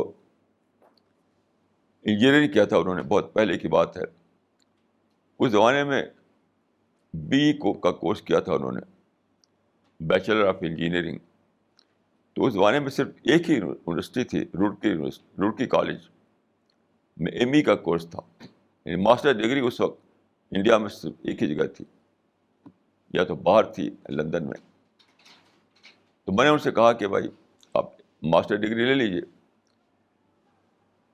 اس وقت صرف 1 سال کا کورس ہوتا تھا, لیکن انہوں نے نہیں کیا, جاب میں چلے گئے. تو بات کو کیا ہوا کہ چونکہ ان کے ماسٹر ڈگری نہیں تھی تو بڑی ترقی نہیں, بڑا پروموشن نہیں مل سکا ان کو. بس ان کے ڈپارٹمنٹ میں ڈائریکٹر کی پوسٹ تھی, وہ خالی پڑی رہی, انہیں نہیں ملی کیونکہ اس میں ماسٹر ڈگری اس کے لیے ضروری ہوتی تھی. تو بات کو مجھ سے ملاقات ان سے ہوئی تو انہوں نے کہا بہت ہی زیادہ عجیب لہجے میں کہ زندگی صرف ایک بار ملتی ہے, زندگی صرف ایک بار ملتی ہے. مطلب ہے کہ مجھے زندگی ملی تھی تو میرے لیے موقع تھا کہ میں ڈائریکٹر بن کر کے ریٹائر ہوں, لیکن میں ڈائریکٹر بن کے ریٹائر نہ ہو سکا, بلکہ اس سے نیچے کے جاب سے ریٹائر ہونا پڑا مجھے. تو یہ موقع بھی ایک ہی بار ملا ہے, یعنی پری ڈیتھ پیریڈ میں ہم ہیں اس وقت, اس کے بعد ہم پوسٹ ڈیتھ پیریڈ میں چلے جائیں گے. تو ایک ہی چانس ہے, ایک ہی موقع ہے, ایک ہی اپرچونیٹی ہے. یا تو اویل کیجیے یا ہمیشہ کے لیے افسوس میں زندگی گزاری. یا تو اویل کیجیے یا ہمیشہ کے لیے افسوس کرتے رہیے. بائبل میں ایک بڑا انوکھا ایک ہے. بائبل میں بہت ساری چیزیں بائبل میں ایسی ہیں جو بڑی انوکھی چیزیں ہیں. تو اس میں آخرت کے بارے میں ہے. وہ لوگ جو کہ دنیا میں محروم رہ جائیں, ٹیسٹ میں پورے نہ اتریں, تو ان کے بارے میں ہے ابد تک رونا اور دانت پیسنا ہوگا. دانت پیسنا اردو میں کہتے ہیں حسرت, افسوس. ابد مانے ایٹرنیٹی. ابد تک رونا اور دانت پیسنا ہوگا, یعنی ہمیشہ کے لیے آپ روتے رہو, افسوس کرتے رہو اور حسرت میں جیتے رہو. بس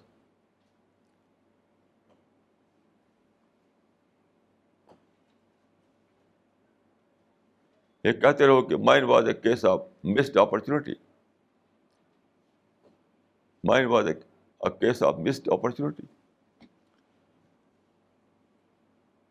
تو کتنے بڑے بڑے اللہ تعالیٰ نے کھولے ہیں ہمارے لیے رحمتیں جو ہمارے انتظار کر رہی ہیں. تو قرآن میں کہ لمس لہٰذا فلیعمل العاملون, یہ ہے وہ چیز جس کے لیے کرنے والے کریں کام, جس کے لیے زندگیاں دینے والے زندگیاں دیں اپنی. لمس لہٰذا فلیعمل العاملون. تو وہ کیا ہے؟ معرفت کا وہ درجہ حاصل کرنا جب کہ اس کو خدا کا پریزنس محسوس ہونے لگے.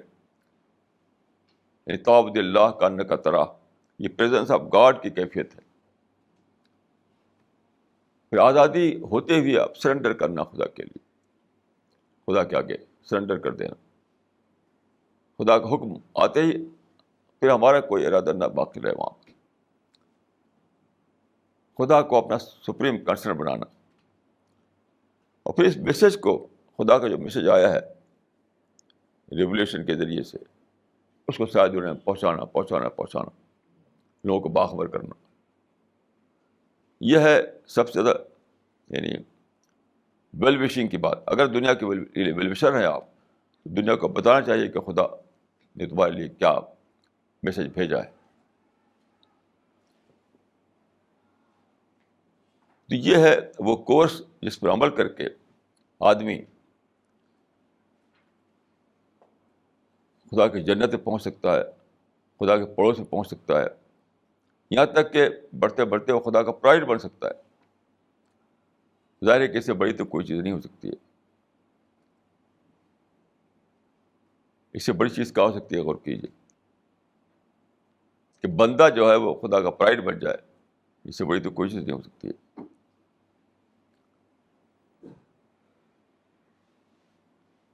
تو ان سب باتوں کو سوچیے, بہت زیادہ سوچیے, بہت زیادہ سوچیے, اسٹڈی کیجیے.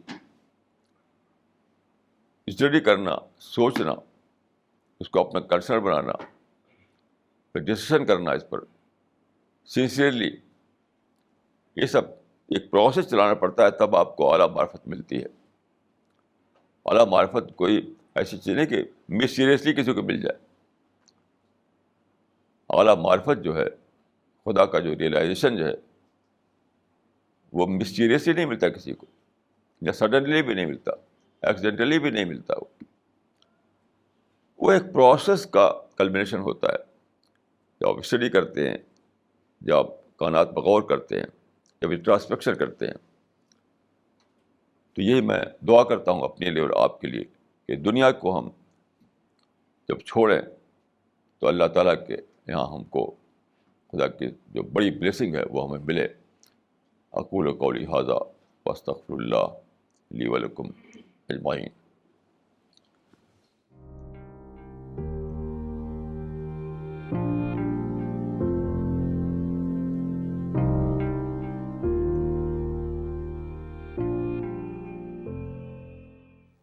This question is from Dr. Naseem Siddiqui.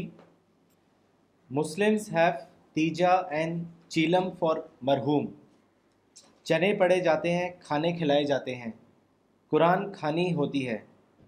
How far all these are right? دیکھیے یہ سب دنیا میں کہیں اور نہیں ہوتا. آپ جہاں عرب ملکوں میں کہیں بھی نہیں ہوتا. عرب میں اسلام ڈائریکٹ پہنچا تھا, وہاں یہ سب کچھ بھی نہیں. تو کسی نے لکھا ہے کہ اسلام جب انڈیا میں آیا تو وہ سیکنڈ ہینڈ ہو چکا تھا. ایک اسکالر نے لکھا ہے کہ اسلام جب انڈیا میں آیا تو وہ سیکنڈ ہینڈ ہو چکا تھا. تو یہاں کا فنامنا ہے یہ, یعنی جو لوگ کنورٹ ہوئے ان کی ٹریننگ نہیں ہوئی, ان کی ایجوکیشن نہیں ہوئی, تو انہوں نے اپنے پچھلے ٹریڈیشنس کو اسلامائز کر لیا, نام بدل کر کے. بس یہ سارا جو ہے بدعت ہے. یہ یہاں کا جو مذہب تھا جس کو پہلے مانتے تھے وہ اس سے نکل کر ادھر آئے تھے, تو چونکہ ان کی ٹریننگ نہیں ہوئی, ایجوکیشن نہیں ہوئی, تو اسی کلچر کو, یعنی عقیدہ تو بدلا انہوں نے لیکن کلچر وہی باقی رکھا. یہ دنیا میں اور کہیں نہیں دکھائے گا آپ, یہ صرف انڈیا میں ہے. انڈونیشیا وغیرہ بھی ہے ایسا کچھ, لیکن سب زیادہ انڈیا میں ہے کہ عقیدہ بدلا لوگوں نے لیکن کلچر وہی کا وہی رہا, صرف نام بدل کر کے انہوں نے اس کو اسلامائز کر لیا. اس میں کوئی شک نہیں ہے کہ یہ سب بدعت ہے, خرافات ہے, توہم پرستی ہے. اس کا اسلام سے کوئی تعلق نہیں. یعنی ہندوائز ایڈیشن آف اسلام ہے وہ,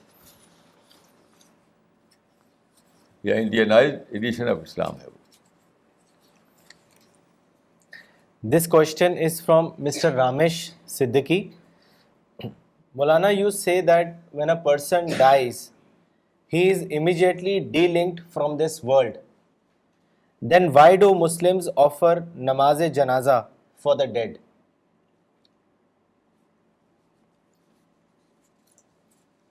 نماز جنازہ جو ہوتی ہے وہ اس لیے نہیں ہوتی کہ ڈیڈ پرسن کو اس کا کوئی فائدہ ملے گا, یہ مطلب نہیں ہے. حدیث بتاتا ہے کہ مرتے ہی انسان اس دنیا سے الگ ہو جاتا ہے, پھر اس دنیا کا کوئی عمل اس کو نہیں پہنچتا, نہ بیٹا بیٹی کا, نہ اس قسم کا کوئی چیز. نماز جنازہ اصل میں سچ پوچھے تو وہ ایک بیوٹیفل طریقے سے ان کو بری کرنے کا ایک حصہ ہے بس. کیونکہ اکثر ٹریڈیشن میں, اکثر کلچر میں بہت غلط طریقے سے مردہ کو کرتے ہیں, بہت ہی زیادہ, یعنی مطلب اچھے ڈھنگ سے نہیں کرتے ہیں جو مرنے والے کو. تو اسلام میں ایک ایسا طریقہ رکھا گیا جس میں کہ بہت ہی عزت کے ساتھ اور بیوٹیفل انداز میں اس کو آخری رسوم ادا کر دی جائیں. تو بریل کا ایک پارٹ ہے نماز جنازہ. نماز جنازہ ان کے عمل کا پارٹ نہیں ہے جو چلے گئے, وہ تو چلے گئے, بس ان کا عمل جو تھا وہ ساتھ چلا گیا. اب کچھ یہاں سے کچھ ہم نہیں بھیج سکتے ان کو. اتنی حیثیت ہے نماز جنازہ کی اور بریل کی. This question is from Mr. محمد عادل. قرآن اور حدیث کی کتابوں میں کس چیز کا زیادہ مینشن ہے, دعویٰ کا یا نماز کا؟ کون سی چیز زیادہ امپورٹنٹ ہے؟ بھائی دیکھیے, میں کہوں گا کہ آپ ایک بار قرآن کو شروع سے آخر تک پڑھیے, یہی جاننے کے لیے. ہم نے تو کتنی بار کسی ایک پوائنٹ کے لیے پورے قرآن کو پڑھا ہے. میں اگر بتا دوں تو میرا بتانا آپ کے لیے کافی نہیں ہو سکتا. خود پڑھنا چاہیے. اور قرآن تو کوئی بہت موٹی کتاب ہے نہیں. باقی میں یہ بات کہوں گا کہ قرآن میں سب سے زیادہ جو چیز ہے وہ دعوت ہے. نماز بھی دعوت ہی کا ایک حصہ ہے. یعنی قرآن کتاب دعوت ہے. ایک کمنٹیٹر نے کہا, ان سے پوچھا گیا قرآن کے بارے میں بتائیے اس کا خلاصہ, تو انہوں نے کہا کہ قرآن کتاب انذار ہے, یعنی دعوت کی کتاب ہے. تو ہر چیز دعوت ہی کے اس میں آتی ہے. جہاں لفظ دعوت نہ ہو تب بھی وہ بات دعوت ہی کے اندر رہے گی. کیونکہ دیکھیے قرآن کا بیسک سبجیکٹ کیا ہے؟ وہ ایک کریشن پلان آف گاڈ جو ہے اس سے انسان کو آگاہ کرنا. یہی تو دعوت ہے. دعوت یہ ہے کہ دعوت یہ ہے کہ انسان یہ مانے کہ خدا اس کا کریٹر ہے. دعوت یہ ہے کہ انسان جیسے مثلا پہلا جو آیت ہے الحمدللہ رب العالمین بھی دعوت ہے. کیونکہ دعوت یہ ہے کہ انسان خدا کو مانے، یہ مانے کہ وہ ایک ہے، یہ مانے کہ وہ کریٹر ہے، یہ مانے کہ وہ سسٹینر ہے، یہ مانے کہ اسی کی ہمیں عبادت کرنا چاہیے، یہ مانے کہ ہمیں اسی کے آگے جھکنا چاہیے. تو سب کچھ دعوت کے تحت آتا ہے. تو بیسک بات یہ ہے کہ قرآن خدا کے کسی پلان کو بتانے کے لیے بھیجا گیا ہے. اس میں یہ سب چیز شامل ہے. ویسے میں کہوں گا کہ آپ صرف اسی ایک بات کو لے کر کے پورے قرآن کو پڑھیے، پھر آپ پر خود کھل جائے گا کہ قرآن کا اصل سبجیکٹ کیا ہے. This question is from Ms. Zeba Ayaz. As there are so many distractions in this world, how can we make ourselves totally obedient to God and be a part of the group you predicted?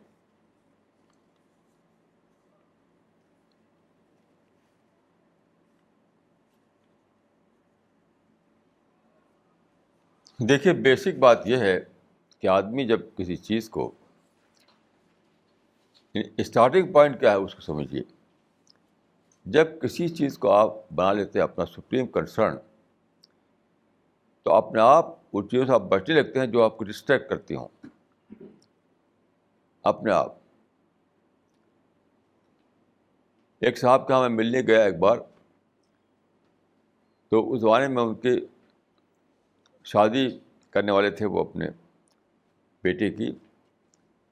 تو بہت ہی active آدمی تھے، business کرتے تھے، social work کرتے تھے، مسجد میں بھی ان کا سرگرمی رہتی تھی مسجد میں. لیکن اس زمانے میں نے دیکھا کہ ایک دم کچھ بھی ہر چیز چھوڑ کر کے بس شادی کے اس میں پڑے ہوئے تھے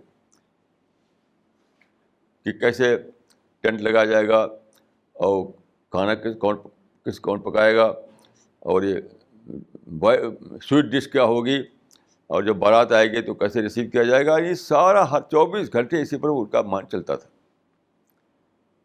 تو جب انہوں نے سول کنسرن بنا لیا اس بات کو کہ بیٹے کی شادی خوب اچھے طریقے سے ہو، تو اپنے آپ بغیر کسی کہے ہوئے ہر ڈسٹریکشن سے اپنے کو بچا لیا انہوں نے. تو بیسک بات یہ ہے کہ آپ کوئی انسان جو ہے یہ یہاں پر ڈٹرمن ہوتا ہے کہ سول کنسرن آپ کا کیا ہے. اگر سول کنسرن نہیں بنایا ہے خدا کو تو ڈسٹریکشن تو ہوتے رہیں گے، پھر تو ہوتے رہیں گے ڈسٹریکشن. ایک طالب علم تھے ہمارے اعظم گڑھ میں. ایک بار میں ان کے کمرے میں گیا. پہلے زمانے میں بہت ملتا تھا دعوتی مقصد کے تحت. تو صاحب ان کے کمرے میں گیا تو وہاں پر جو دیکھا وہ بتاتا ہوں آپ کو. ان کے کمرے کے سامنے ایک کھلی جگہ تھی، وہاں لڑکے فٹ بال کھیلا کرتے تھے.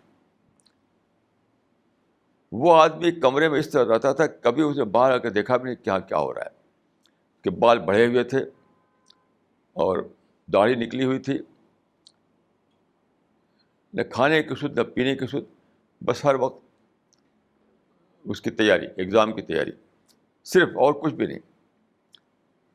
نہ اس کو ناخن کٹوانا یاد تھا، نہ بال کٹوانا یاد تھا، نہ کھانا یاد تھا، نہ چائے یاد تھی. یہ بھی یاد ہے کہ بال لڑکے کھیل رہے ہیں، میں چل کے میں بھی کھیل لوں.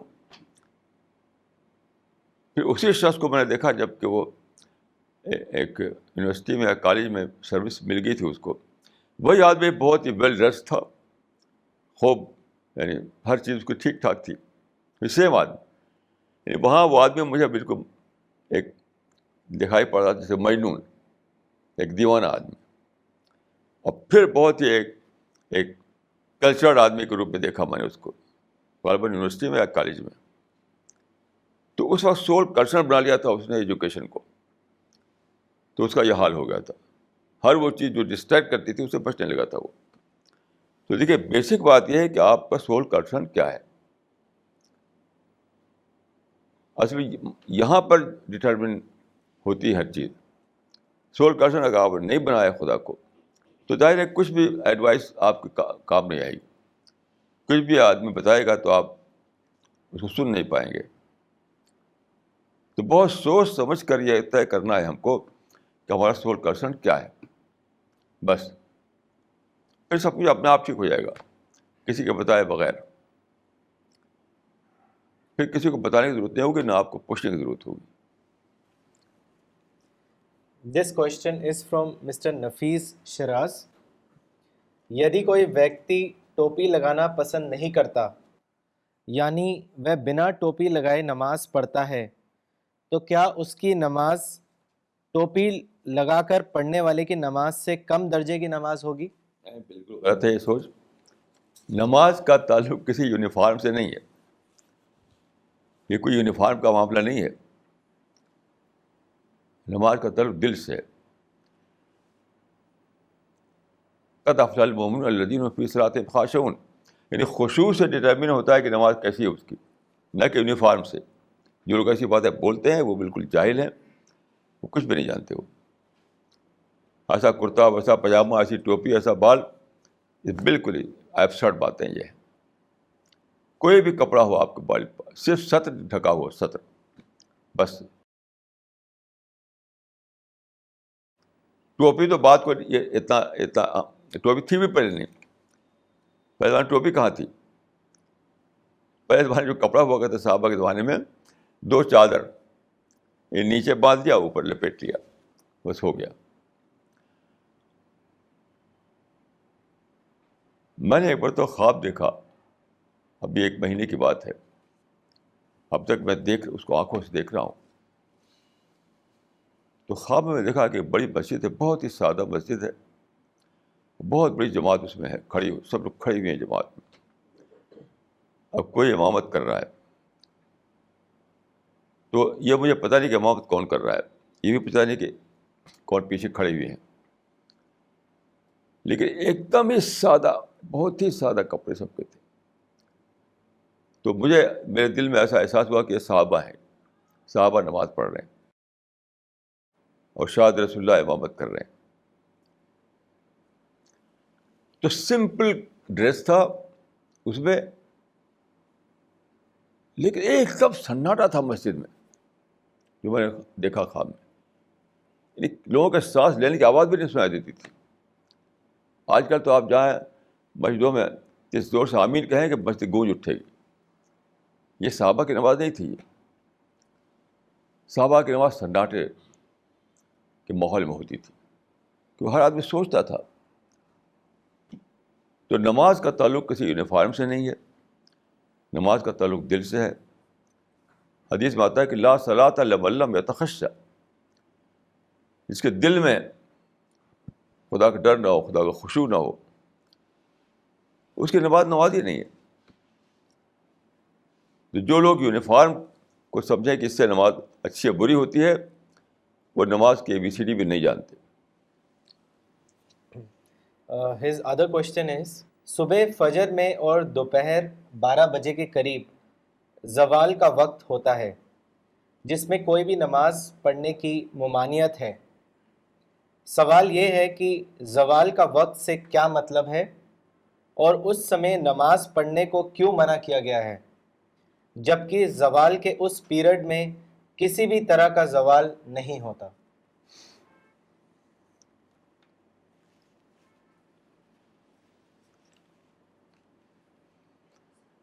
اصل میں نماز کے جو وقت مقرر کیا گیا ہے وہ کوئی یہ مت سمجھ کہ ایبسولوٹ اوقات نہیں ہے. وہ اصل میں یہ ہے کہ دنیا میں سب سے زیادہ ورشپ کی گئی سورج کی, سب زیادہ.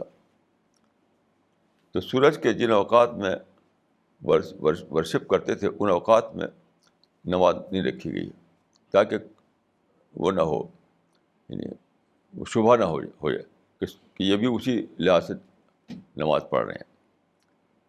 تو اس سے ڈفر کرنے کے لیے اوقات رکھے گئے. باقی یہ بس سمجھیے کہ بس اس وقت میں کوئی مسٹیریس بات ہے, وہ پڑھ لیا تو نماز ہو گئی, نہیں پڑھا تو نماز نہیں ہوئی. کسی چیز میں مسٹیریس بلیسنگ نہیں ہوتی, یاد رکھیے. کسی بھی چیز میں سب کچھ جو ہے ریوارڈ کا جو تعلق ہے وہ آپ کے انٹینشن سے ہے, آپ کے سوچ سے, آپ کے دل سے. ان چیزوں سے ان کا درجہ نہ گھٹتا ہے نہ بڑھتا. باقی اوقات کچھ کسی لحاظ سے مقرر کیے جاتے, تو اس لحاظ سے مقرر کیے گئے کہ جن وقتوں میں لوگ سب دنیا آپ جانتے ہیں, آپ پڑھیں اگر مذہب کے کتابوں کو, سب سے زیادہ دنیا میں پوری ہسٹری میں اور آج بھی سب سے زیادہ جس کی پرستش کی گئی وہ سورج ہے. ایک مرتبہ میں یمن گیا تھا, جو ڈیزرٹ میں تو وہاں پر سورج کا مندر ہے, وہاں گیا تھا میں. سورج کا مندر بالکل ڈیزرٹ ہے, اس میں سورج کا مندر ہے. تو وہاں پر جب میں تھا تو مجھے تب میں نے سمجھا کہ کیوں دنیا سورج کو پوچھتی رہی ہمیشہ. کیونکہ ڈیزرٹ میں آپ دیکھیں اگر کہ سورج کو کبھی, تو ایسا عجیب لگتا ہے کہ بالکل خوف طاری ہونے لگتا ہے, ایک ہیبت, ایک سینس آف آ, بہت عجیب طریقے سے سورج وہاں پہ دکھائی دیتا ہے ڈیزرٹ میں. جب انسان نے دیکھا تو اتنا بڑا فنامنا یعنی نیچر میں کوئی دوسرا تھا نہیں. وہاں میں نے سمجھا کہ کیوں, اور ڈیزرٹ والے ایریا ہی میں یہ شروع ہوا ہے سورج کی پوجا, ڈیزرٹ والے ایریا میں, صرف پھیلی دنیا میں. تو وہاں پر جب میں تھا تو اس وقت مجھے سمجھا کہ کیوں انسان اتنا زیادہ اس کے اندر سینس آف آ آیا سورج کو لے کر کے, اور اس کی پوجا کرنے لگا وہ. تو اس کی کاٹ کرنے کے لیے, اس سے الگ ہونے کے لیے ان وقتوں میں نماز نہیں رکھی گئی جن وقتوں میں لوگ سورج کی پوجا کرتے ہیں, اسے الگ ہو کر رکھی گئی.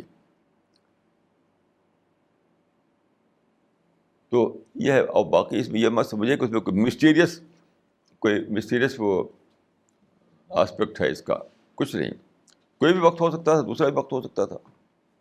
اصل چیز جو ہے وہ نماز کا تعلق دل سے ہے, کسی باہر کے چیز سے نماز کا تعلق نہیں ہے. This question is from Mr. Basit Jamal.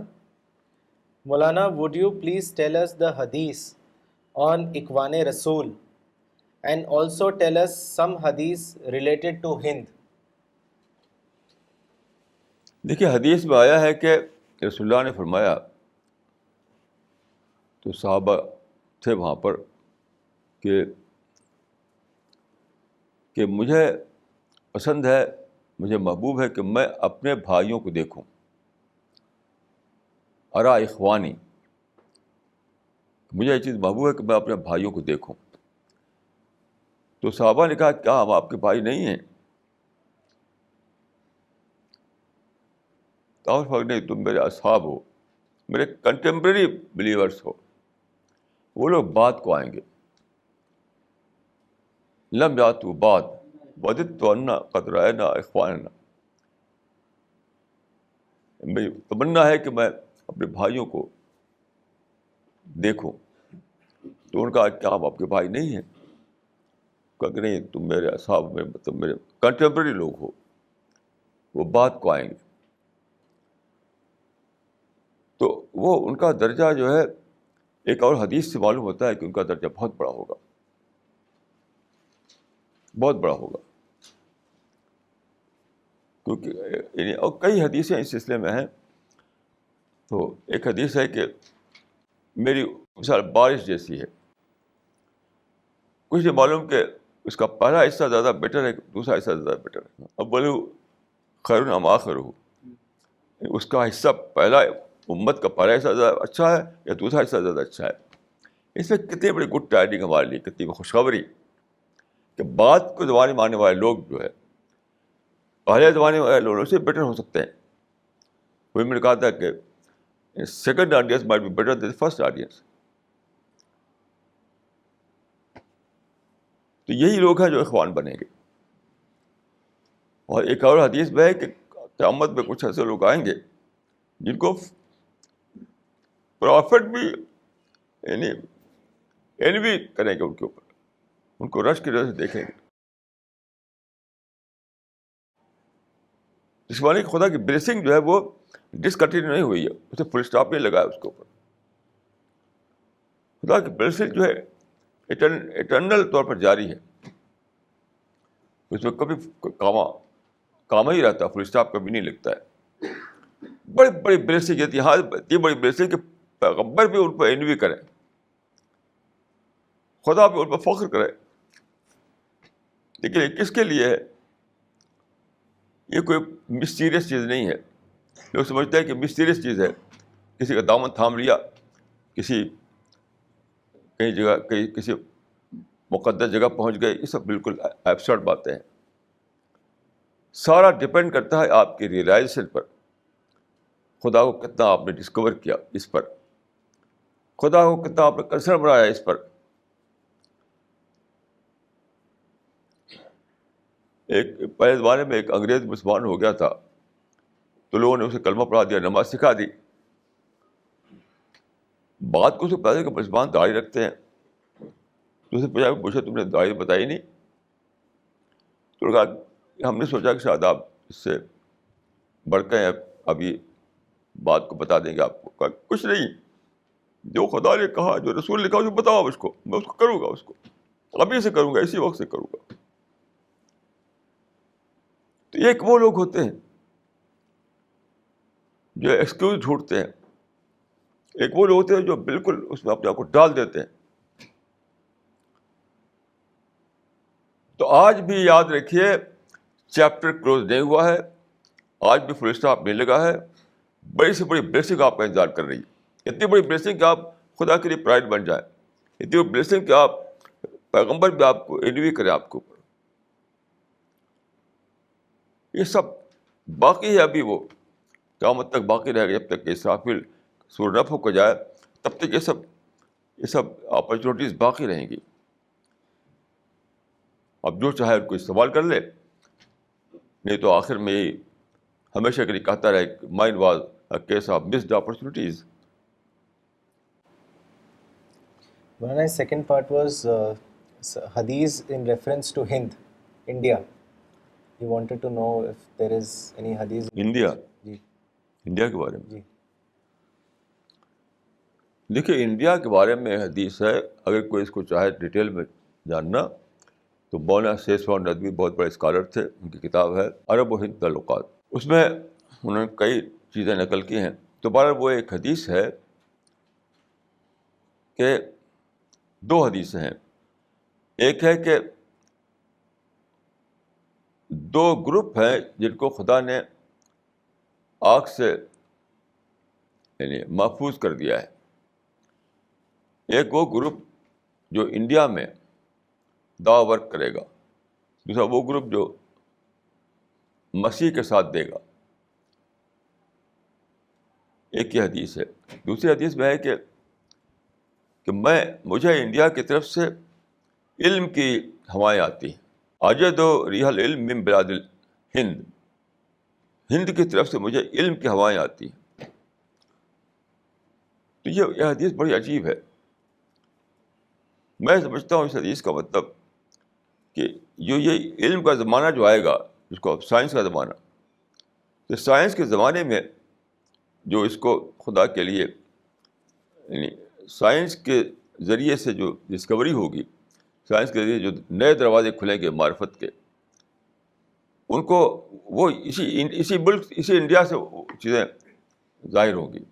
ایسے لوگ پیدا ہوں گے، ایسے اسکالر، ایسے دائی، جو اس کو ان اپرچونیٹی، سائنٹیفک اپرچونیٹیز کو اویل کر کے انسان دنیا کے سامنے لائیں گے. یہ بہت عجیب حدیث ہے کہ بعد کے زمانے میں، رسول اللہ کے بعد کے زمانے میں جو دعویٰ اپرچونیٹیز کھلیں گی، معرفت کی اپرچونیٹیز کھلیں گی، اس کا یہاں سے اظہار ہوگا، اس ملک سے. اسی کو اقبال نے کہا تھا کہ میرے عرب کو آئی ٹھنڈی ہوا جہاں سے، میرا وطن وہی ہے، میرا وطن وہی ہے. تو ہم لوگ خوش قسمت ہے کہ ہم کو خدا نے انڈیا میں پیدا کیا. ہماری بلیسنگ ہے کہ ہم اس انڈیا میں پیدا ہوئے. لیکن پیدا ہونے سے نہیں مل جائے گی وہ بلیسنگ، وہ کام کرنے سے ملے گی. اس وہ درجہ جو ہے معرفت کا وہاں اپنے کو پہنچانے سے ملے گی. وہ صرف یہ نہیں کہ ہاں پیدا ہو گئے تو مل جائے گی. تو اب جس کو لوگوں کے یہ ہماری ہمت کا، ہمارے حوصلے کا معاملہ ہے، یہ جس کو ہمت ہو وہ اس کو حاصل کرے. This question is from Mr. اسرار احمد کٹھور. عقل اور روح میں کیا فرق ہے؟ کیا دونوں ایک ہی ہیں؟ دیکھیں، ٹریڈیشنل طور پر لوگ مانتے رہے ہیں کہ عقل اور روح اور دل تین الگ چیزوں کو مانتے رہے ہیں، لیکن سائنسی طور پر ایک ہی ہے، تین نہیں ہے. ابھی بہت سے لوگ اس کو، جو ٹریڈیشنل خیالات کے لوگ ہیں، پچھلی کتابوں کو پڑھ کر کے یہ سمجھتے ہیں کہ ایک عقل ہے، ایک روح ہے، ایک دل ہے. لیکن میں نہیں مانتا اس کو. میں سمجھتا ہوں کہ سب کچھ مائنڈ ہے آدمی کا، ایک ہی فیکلٹی ہے مائنڈ. اس کے فنکشن ہے ڈفرینٹ فنکشن. ایک فنکشن کو آپ روح کہتے ہیں، ایک فنکشن کو آپ دل کہتے ہیں، ایک فنکشن کو آپ سول کہتے ہیں، کچھ بھی کہتے ہیں. تو عقل جو ہے وہ فنامنا ہے مائنڈ کا. جہاں تک میں بہت ہی سائنٹیفک مائنڈ کا آدمی ہوں. میں کسی بھی چیز کو ٹریڈیشنل طور پر نہیں مانتا، مسٹیریس طور پر نہیں مانتا، کسی بھی سپرسٹیشس طور پر نہیں مانتا کسی چیز کو. بالکل بہت ہی زیادہ میں بورن سائنٹسٹ، میں کہا کرتا ہوں کہ میں بورن سائنٹسٹ. تو جو لوگ ٹریڈیشنل قسم کو وہ مانتے ہیں، وہ میں ان سے بحث بھی نہیں کرتا. لیکن میں خود جو ہے بالکل اس کو میری اس طرح کا میرا نہیں ہے ماننا. میں اسی بات کو مانتا ہوں جو سائنٹسٹ لوگ مانتے ہیں. انسان کے اندر دو ہی چیزیں ہیں، باڈی اور مائنڈ، بس تیسری کوئی چیز نہیں ہے. باڈی اور مائنڈ کے سوا کوئی تیسری چیز نہیں ہے. سارے وہ فنکشن جس کو آپ نام دیتے ہیں، سول کا، روح کا یا دل کا، اور بھی جو دیتے ہوں، وہ سب فنکشن ہے مائنڈ کا. وہ سب مائنڈ کا فنکشن ہے. مثلا میں نے ہاتھ اٹھایا، مائنڈ نے ہاتھ اٹھایا، ہاتھ یہاں آیا. بول رہا ہوں تو یہ مائنڈ کا فنکشن ہے. میں چلتا ہوں تو وہ مائنڈ کا فنکشن ہوتا ہے. یہ میرا ماننا ہے. This question is from Mr. Hamid Nadwi. What are the fundamental reasons for backwardness of Muslim community in India in every walk of life, even in morality? Some people say that Islam itself is the main cause of backwardness because it is modeled on unscientific grounds. دیکھیے، میں تو backwardness کی theory کو نہیں مانتا. سارے لوگ مانتے ہیں لیکن میں اکیلا اس کو نہیں مانتا. انڈیا میں ایک آدمی کا شاید دنیا میں ہی مانا جاتا ہے. میں اس کو بالکل بیس لیس مانتا ہوں. ایک بک بھی لکھی ہے میں نے، اس کا نام ہے Indian Muslims a positive outlook. Indian Muslims a positive outlook. تو میں بیکورڈنیس کا جو یہ ریومر ہے، یا یہ جو لوگ دلوں میں پھیلا ہوا ہے، میں اس کو نہیں مانتا. انڈیا میں ٹاپ کے انڈسٹریسٹ ہیں، انڈیا میں ٹاپ کے سائنٹسٹ ہیں. ایک بار تو میں ہوائی جہاز میں سفر کر رہا تھا. میں لکھا تھا، سفر نامے میں چھپ چکا ہے یہ. تو میرے پاس کی سیٹ پر دو ہندو تھے. تو ایک ہندو نے کہا کہ مسلمان جو ہے بہت بیکورڈ ہیں. تو دوسرے ہندو نے کہا کہ کیا بات بولتے ہو، جس کمیونٹی نے ہم کو ڈاکٹر عبدالکلام دیا ہے وہ بیکورڈ کہا جائے گا. اس نے کہا کہ اگر ڈاکٹر عبدالکلام نہ ہو تو ہم ایٹمک سائنس میں کہیں نہیں تھے، نو ویئر تھے ہم. ڈاکٹر عبدالکلام کا کمال ہے کہ اس نے نیوکلیئر ایج میں ہم کو پہنچایا ہے. تو میں حیران رکھا کہ اس طرح بول رہا ہے وہ آدمی. دیکھیے، ایک آدمی کہیں بھی، امریکہ میں بھی غربت ہے. آپ اس وجہ امریکہ میں کوئی سب آدمی غریب ہیں. سعودی عرب سمجھتے ہیں کہ بڑا امیر ملک ہے نا. ایک مرتبہ میں اس میں گیا، باہر جہاں بدو لوگ رہتے ہیں، ایک دم بہت ہی معمولی گھر تھا، معمولی زندگی تھی ان کی. سعودی عرب میں. تو یہ نہ سمجھے کہیں ایسا ہے کہ ایک ایک آدمی جو ہے وہ بہت ہی ہو جاتا ہے, یعنی بڑا ہو جاتا ہے. ہر جگہ امیری, ہر جگہ غریبی, ہر جگہ ایجوکیشن ہے, ہر جگہ جہالت بھی ہے. امریکہ میں جو بلیک لوگ جہاں رہتے ہیں وہاں ابھی بھی بہت زیادہ ایجوکیشن پیچھے ہیں وہ لوگ. وائٹ لوگوں میں بھی کچھ لوگ آگے ہو جاتے ہیں, سمجھتے ہیں وائٹ لوگ بہت آگے ہیں. کسی بھی دیش میں ایسا نہیں ہے کہ یہ ڈفرینسز نہ ہوں. تو انڈیا میں بھی ہے, مسلمانوں میں بھی ہے, ہندوؤں میں بھی ہے. ابھی میرا جو ایریا ہے جہاں میں پیدا ہوا تھا, ابھی میں گیا تھا وہاں پر, ابھی مسلمانوں کا دبدبہ وہاں پر ہے, حالانکہ میجارٹی ہندو لوگوں کی ہے. مسلمانوں نے وہاں سب سے اچھا اسکول بنایا ہے, دبدبہ مسلمانوں کا وہاں پر ہے. اسی دلی میں بتاؤں آپ کو, میں دلی میں آیا 1967 میں, تو مسلمانوں کے پاس 2-4 کاریں تھیں, 2-4. اب لاکھوں کاریں مسلمانوں کی, جسے دیکھیے مسلمان کار دوڑا چلا جا رہا ہے. تو دیٹ یعنی بیکورڈنیس. تو میں اس کو ایک ریومر مانتا ہوں, میں اس میں بلیو نہیں کرتا. جو چاہے مجھے ڈیٹیل چاہے اس معاملے میں, تو وہ میری کتاب جو ہے 2 لینگویج میں ہے, وہ اردو میں اور انگلش میں. اردو میں اس کا ٹائٹل ہے ہندوستانی مسلمان, انگلش میں اس کا ٹائٹل ہے Indian Muslims a positive outlook. This question is from Mr. Ghulam Nabi. Sir, what is your opinion about the scientific approach of Dr. Zakir Naik about the teachings of Islam through Peace TV? دیکھیے, میں نے بہت سارا دیکھا ان کا, میں اس کو scientific approach نہیں مانتا. وہ تو ایک ڈبیٹ ہے. سائنٹیفک اپروچ ایک الگ چیز ہے, سائنٹیفک اپروچ بالکل ایک دوسری چیز ہے. وہ ڈبیٹ کرتے ہیں. ہی از اے ڈبیٹر. وہ نہ دائی ہیں, نہ اسکالر ہیں, نہ سائنٹسٹ ہیں, وہ ایک ڈبیٹر ہیں. تو جس کو ڈبیٹ اچھا لگتا ہو وہ. ایک صاحب میرے پاس آئے ایک بار, جو بہت زیادہ تھے ان کے جلسوں میں. تو میں نے پوچھا ان سے کہ وہاں پر تالیاں بجتی ہیں؟ انہوں نے کہا ہاں. میں نے کہا آپ بھی بجاتے ہیں؟ ان کا ہاں ہم بھی تالیاں بجاتے ہیں. تو میں نے کہا یہ بتائیے کہ رسول اللہ بھی ایڈریس کرتے تھے تو کیا وہاں تالیاں بجتی تھیں؟ کہا نہیں, وہاں تالیاں نہیں بجتی تھیں. تو میں نے کہا جو کام رسول اللہ کے دوارا نہ ہوا ہو وہ آپ کرتے ہیں, یہ اسلام تو نہیں ہے, کچھ اور ہو سکتا ہے. یعنی آپ تقریر کر رہے ہیں وہاں تالیاں بج رہی ہیں, تو اسلام تو نہیں ہو سکتا یہ, اور جو کچھ بھی ہو وہ. تو میں نہیں مانتا کہ کوئی اسلام ہے یہ کہ تالیاں بجیں. ابھی دیکھیے مجھ سے ایک صاحب نے کہا یہاں پر, جب میری تقریر ختم ہوئی, چائے کا ٹائم آیا, تو میں خوشی سے میری آنکھوں میں آنسو آ گئے. وہ کہا کہ سب لوگ چپ ہیں. ابھی میری 1 گھنٹے کی تقریر ہوئی تھی, 1 گھنٹے کی. یہی ابھی آج کی بات ہے. یہ وہ صاحب موجود ہیں یہاں پر, انہوں نے کہا مجھ سے آ کر کہ سب چپ ہے, سوچ رہے. یہ ہے اسلامی اسپیچ. جس اسلامی اسپیچ میں تالیاں بجے, وہ کچھ اور جو بھی ہو, بلکہ اسلام نہیں ہے وہ. میں نہیں مانتا کہ وہ سائنٹیفک اپروچ ہے, میں نہیں مانتا کہ وہ دعوی ورک ہے, میں نہیں مانتا کہ وہ اسکالرشپ ہے. وہ ڈبیٹ ہے. جو تالیاں بجاتے ہیں بجائیں, جا کر وہاں خوش ہوں. باقی میں اس کو اسلام ماننے کو تیار نہیں. یہ اسلام یہ تھا کہ لوگوں کو چپ لگ گئی, خاموشی طاری ان کے اوپر ہو گئی.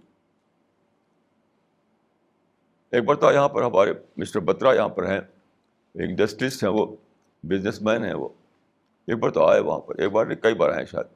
انہوں نے کہا کہ پہلی بار میں کسی ایسی میٹنگ میں بیٹھا ہوں جہاں لوگ خاموشی سنتے ہیں, بالکل پن ڈراپ سائلنس. نہ کوئی موبائل استعمال کرتا, نہ کوئی ہوا کرتا, نہ کوئی بات کرتا آپس میں. تو اسلامی میٹنگ یہ ہے. وہ سب اسلامی میٹنگ نہیں ہے. کچھ اور جو بھی اس کا نام دے لیجیے آپ, دوسرا نام دیں تو مجھے کچھ آبجیکشن نہیں ہے, لیکن بار اسلامی میٹنگ نہیں کر سکتا میں اس کو. His second question is, from which thought of school Barelvi sect has emerged? Was Raza Ahmad Khan really its founder? And what was his philosophy? دیکھیے, میں یہ سب جو ہے کنٹروورشل ایشوز ہیں, میں اس کو نہیں پڑھتا. جس کو جاننا ہو تو ان کے بہت سارے بکس ہیں, پڑھ لیجیے آپ. دیوبندی اسکول کی بکس بھی ہیں, بریلوی اسکول کی بکس بھی ہیں. دیوبندی اسکول میں پوری قرآن کی کمنٹری چھپی ہوئی ہے, بریلوی اسکول میں پوری کمنٹری قرآن بھی چھپی ہوئی ہے. آپ پڑھ لیجیے اس کو جانے. بلکہ میرا سبجیکٹ یہ نہیں ہے. میں سے اپنا ڈبیٹ ہے, نہ کنٹروورسی میں, نہ فتویٰ بازی ہے, یہ سب چیز میرا سبجیکٹ نہیں. میرا صرف دعویٰ ہے, آخرت ہے, بس اور کچھ نہیں. جس کو دلچسپی ہو تو بہت ساری کتابیں موجود ہیں, ان کو پڑھ سکتا ہے وہ. This question is from Mr. Idris. One of my friend, also a member of CPS, had a narrow escape from road accident. Of course, such incidents are shocking and works like wake-up call. We realize the reality of life, that death is certain. Such feeling is deep, but how to convert it into action and what kind of actions are suitable? Kindly comment. دیکھیے میرا experience جو ہے وہ, اور psychology جو پڑھی میں نے اس سے بات معلوم ہوتی ہے. دیکھیے سائیکالوجی کیا بتاتی ہے وہی یہاں اپلائی ہوتا ہے یہاں پر بھی, کہ جب بھی کوئی بات آپ نے دیکھی, سنی, آبزرو کی, ایکسپیرئنس ہوا آپ کو, تو مائنڈ میں آ گئی وہ, ہمیشہ کے لیے آ گئی مائنڈ میں. پھر وہ نکلے گی نہیں, کبھی بھی نہیں نکلے گی. لیکن ایک اور پروسیس ہے, وہ ہر ایک کا نہیں چلتا. وہ پروسیس کیا ہے کہ دن میں جو انفارمیشن آئی آپ کے مائنڈ میں, رات کو جب سوتے ہیں تو کانشیس مائنڈ سے انکانشیس مائنڈ میں چلی جاتی ہے وہ. اب اگر آپ اس کا چرچا کریں, اس کو سوچیں, تو پھر ریکال کریں, تو پھر آتی رہے گی انکانشیس مائنڈ سے کانشیس مائنڈ میں آتی رہے گی وہ. اب ڈیلی اسی کا چرچا کریں, لوگوں سے باتیں کریں, اسی پر لکھیں, پڑھیں, تو وہ ریوائیو کرتے رہیں آپ, تو وہ آپ کے لیونگ میموری میں رہے گی. ریوائیو نہ کرتے رہیں تو لیونگ میموری میں نہیں رہے گی, وہ چل جائے گی وہ بالکل ڈیڈ میموری میں. تو ہوتا یہ ہے کہ ایسے جو ایکسیڈنٹ ہوتے ہیں, ایسے جو واقعات ہوتے ہیں, تو تھوڑی دیر ایک شاکنگ ایکسپیرئنس ہوتا ہے, تھوڑی دیر کے ہم سوچنے لگتے ہیں, پھر لگتا ہے دوسرے کاموں میں, تو اپنی میموری میں اس کو ہم پھر سے لا کر کے سوچتے نہیں, تو لیونگ میموری باقی نہیں رہتی وہ. تو جس کو اس کا جس کو جو یہ چاہتا ہو یہ سب باتیں جو ہے برابر میرے مائنڈ میں تازہ رہیں, اس کو ایک کرنا پڑے گا کہ بار بار اس کو لیونگ میموری میں لانا پڑے گا, یعنی انکانشیس مائنڈ سے کانشیس مائنڈ میں لانا پڑے گا. تو وہ آپ کی زندگی میں چھا جائے گا. آپ کی زندگی میں اس کا جو افیکٹ ہے وہ بہت ہی پرماننٹ ہو جائے گا. یعنی کانشیس ایفرٹ کرنا پڑے گا آپ کو, کانشیس ایفرٹ, ورنہ وہی ہوگا کہ وہ چلی گئی ڈیڈ میموری میں, آپ بھول گئے, اس کا کوئی اثر آپ کی زندگی باقی نہیں رہا. یہ اپنے آپ نہیں ہو سکتا, آپ کو اس کے لیے کانشیس ایفرٹ کرنا پڑے گا, تب ہوگا. This question is from Dr. Farida Khanam. The angels raised objection to man's creation on the ground of his causing bloodshed on earth. Does this mean that indulging in violence and bloodshed is the most serious crime committed by man on earth? یہ بالکل ٹھیک ہے, مانتا ہوں اس کو میں. سب سے super evil یہی ہے کہ آپ فساد کریں اور کسی کی جان ماریں. قرآن میں یہ چیز لکھا ہوا ہے باقاعدہ, سب سے برا کرائم ہے یہ, اور یہ شیطانی کرائم ہے. دیکھیے یہ جو ہے اس کا ایک منیمم لیول ہے, ایک میکسیمم لیول ہے. تو یہ تو بہت ہی زیادہ اس معاملے میں آدمی کو وہ رہنا ہے, الرٹ رہنا ہے, ہوشیار رہنا ہے. نہیں تو پھر آدمی جو ہے جو قرآن میں کہا کہ اخوان الشیاطین, شیطان کا بھائی بن جاتا ہے آدمی. یہی دو چیزیں ہیں جو انسان کو شیطان کا بھائی بناتی ہیں, یعنی فساد اور خون بہانا. بہت ہی برا کام ہے. میں سمجھتا ہوں کہ اس میں ایک بات اور یہاں پر عرض کروں گا, یہ کام ہمیشہ ہوتا رہا ہے, یہاں تک کہ آدم کے جو دو بیٹے تھے, قابیل حابیل, وہیں سے شروع ہو گیا. یہ قابل نے حابیل کو مار ڈالا. لیکن یہ زمانہ میں کو کہا گیا دجال اس زمانے میں ظاہر ہوگا. یہ بات سوچنے کی ہے. اس پر میں نے بہت سوچا کہ یہ سب کام جو دجال کے لیے بتایا گیا وہ سب سے پہلے بھی ہوتا رہا ہے.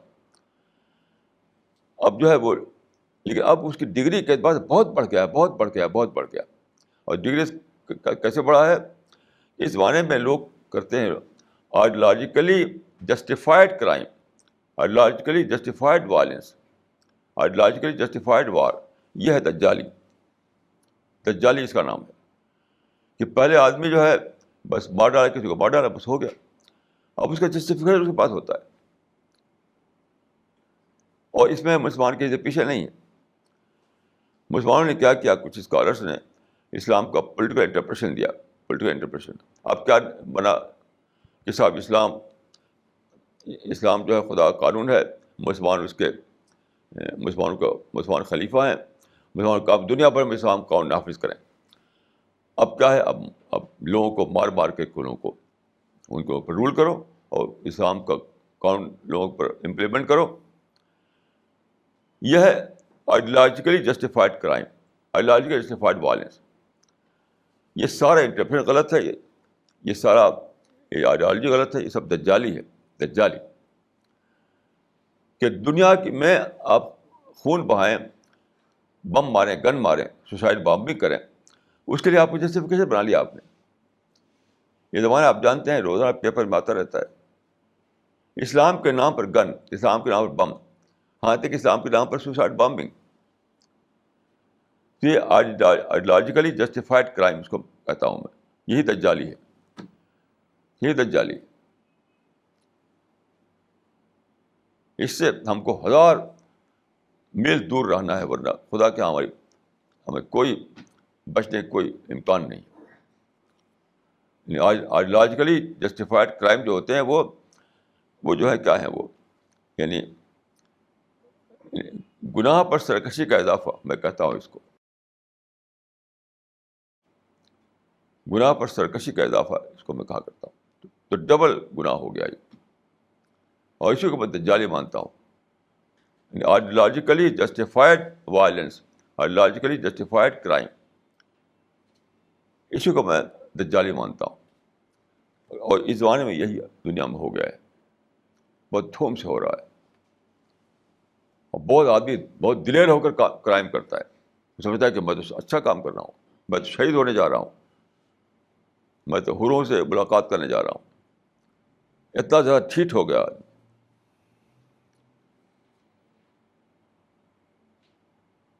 تو بہرحال میری رات اس معاملے میں یہی ہے اپنے اسٹڈی کی بنیاد پر. This question is from Mr. Shah Imran Hassan. What is your comment on Sadqa Jariya? صدقہ جاریہ کہتے ہیں وہ صدقہ جو کنٹینیو رہے. جاریہ مانے جو کنٹینیو رہے. تو بہادر شاہ ظفر نے اسی کو کہا تھا اپنے اس میں کہ خیر گر چاہتا ہے خیر کے اسباب بنا, پل بنا چاہ بنا, مسجد و تالاب بنا. تو پہلے زمانے میں صدقہ جاریہ یہی ہوتا تھا کہ پل بنا دو تو لوگ اس پہ چلتے رہیں گے, اور کنواں بنا دو تو لوگ اس سے پانی پیتے رہیں گے, تالاب بنا دو تو وہاں سے لوگ اریگیشن کرتے رہیں گے. یعنی صدقہ کرنے والے کے موت کے بعد جو اس سے ملتا رہے لوگوں کو فائدہ, وہ صدقہ جاریہ ہے. اس زمانے میں سمجھتا ہوں کہ صدقہ جاریہ کی بہت ہی نئی نئی شکلیں بنی ہیں. جیسے آئی ڈونیشن کو بھی میں صدقہ جاریہ مانتا ہوں. آئی ڈونیشن کو کچھ لوگ خلاف ہے اس کے, لیکن میں بالکل صحیح مانتا ہوں اس کو. اور یہ آدمی مر گیا تب بھی اس کی آنکھ کسی کام آ رہی ہے. آدمی مر گیا تب بھی اس کی آنکھ کسی کام آ رہی ہے. تو یہ صدقہ جاریہ ہے. یعنی اس کا ڈونیشن جو ہے وہ کنٹینیو ہے اس کے مرنے کے بعد بھی. تو کوئی بھی ایسا اچھا کام, کوئی بھی ایسا یعنی خیر کا کام جو یعنی ڈونر کی موت کے بعد بھی دوسروں کو فائدہ پہنچاتا رہے، وہ صدقہ جاریہ ہے. اور اس میں پہلے تو تھوڑے آئٹم ہوا کرتے تھے، اب اس میں نئے نئے آئٹم بڑھ گئے ہیں، اور اس کو آپ سمجھ سکتے ہیں، کوئی ایسی مشکل چیز نہیں. This question is from Maulana Zakwan Nadwi. What is the shortcomings of mysterious thinking, and how can one overcome this mysterious thinking?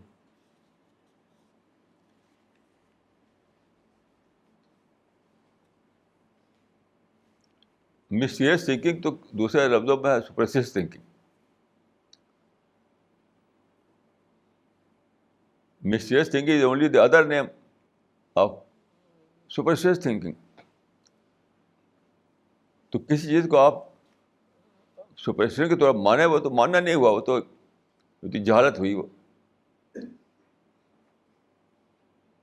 تو خدا کا دین جو ہے، حدیث میں آتا ہے کہ لا لوہا کا نہار ہے، میں ایک ایسا دین لے کے بھیجا کر رہا ہوں جو اتنا روشن ہے، اس کی راتیں دن کی طرح ہیں.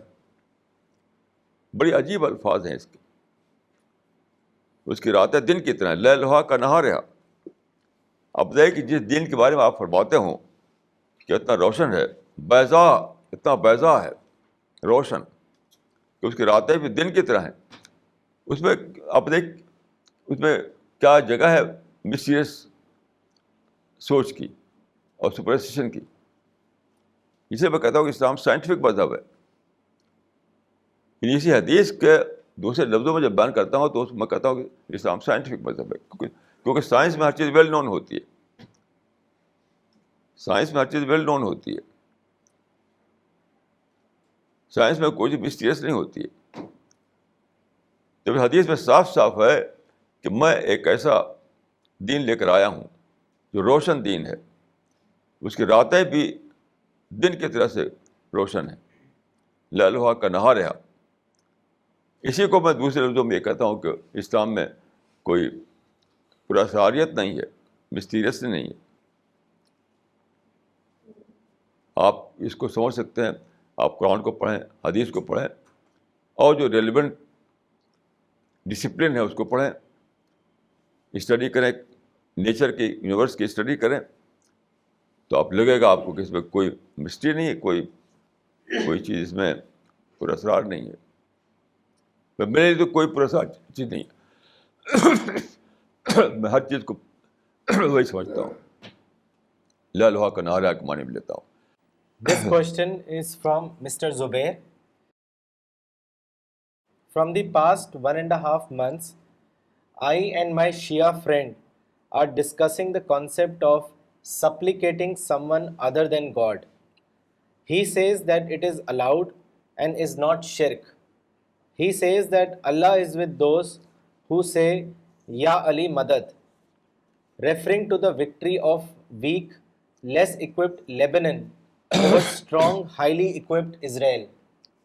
How to reply to such a point? He also refers to some hadith in which the Prophet said, Shia of Ali are on the right path. Please comment.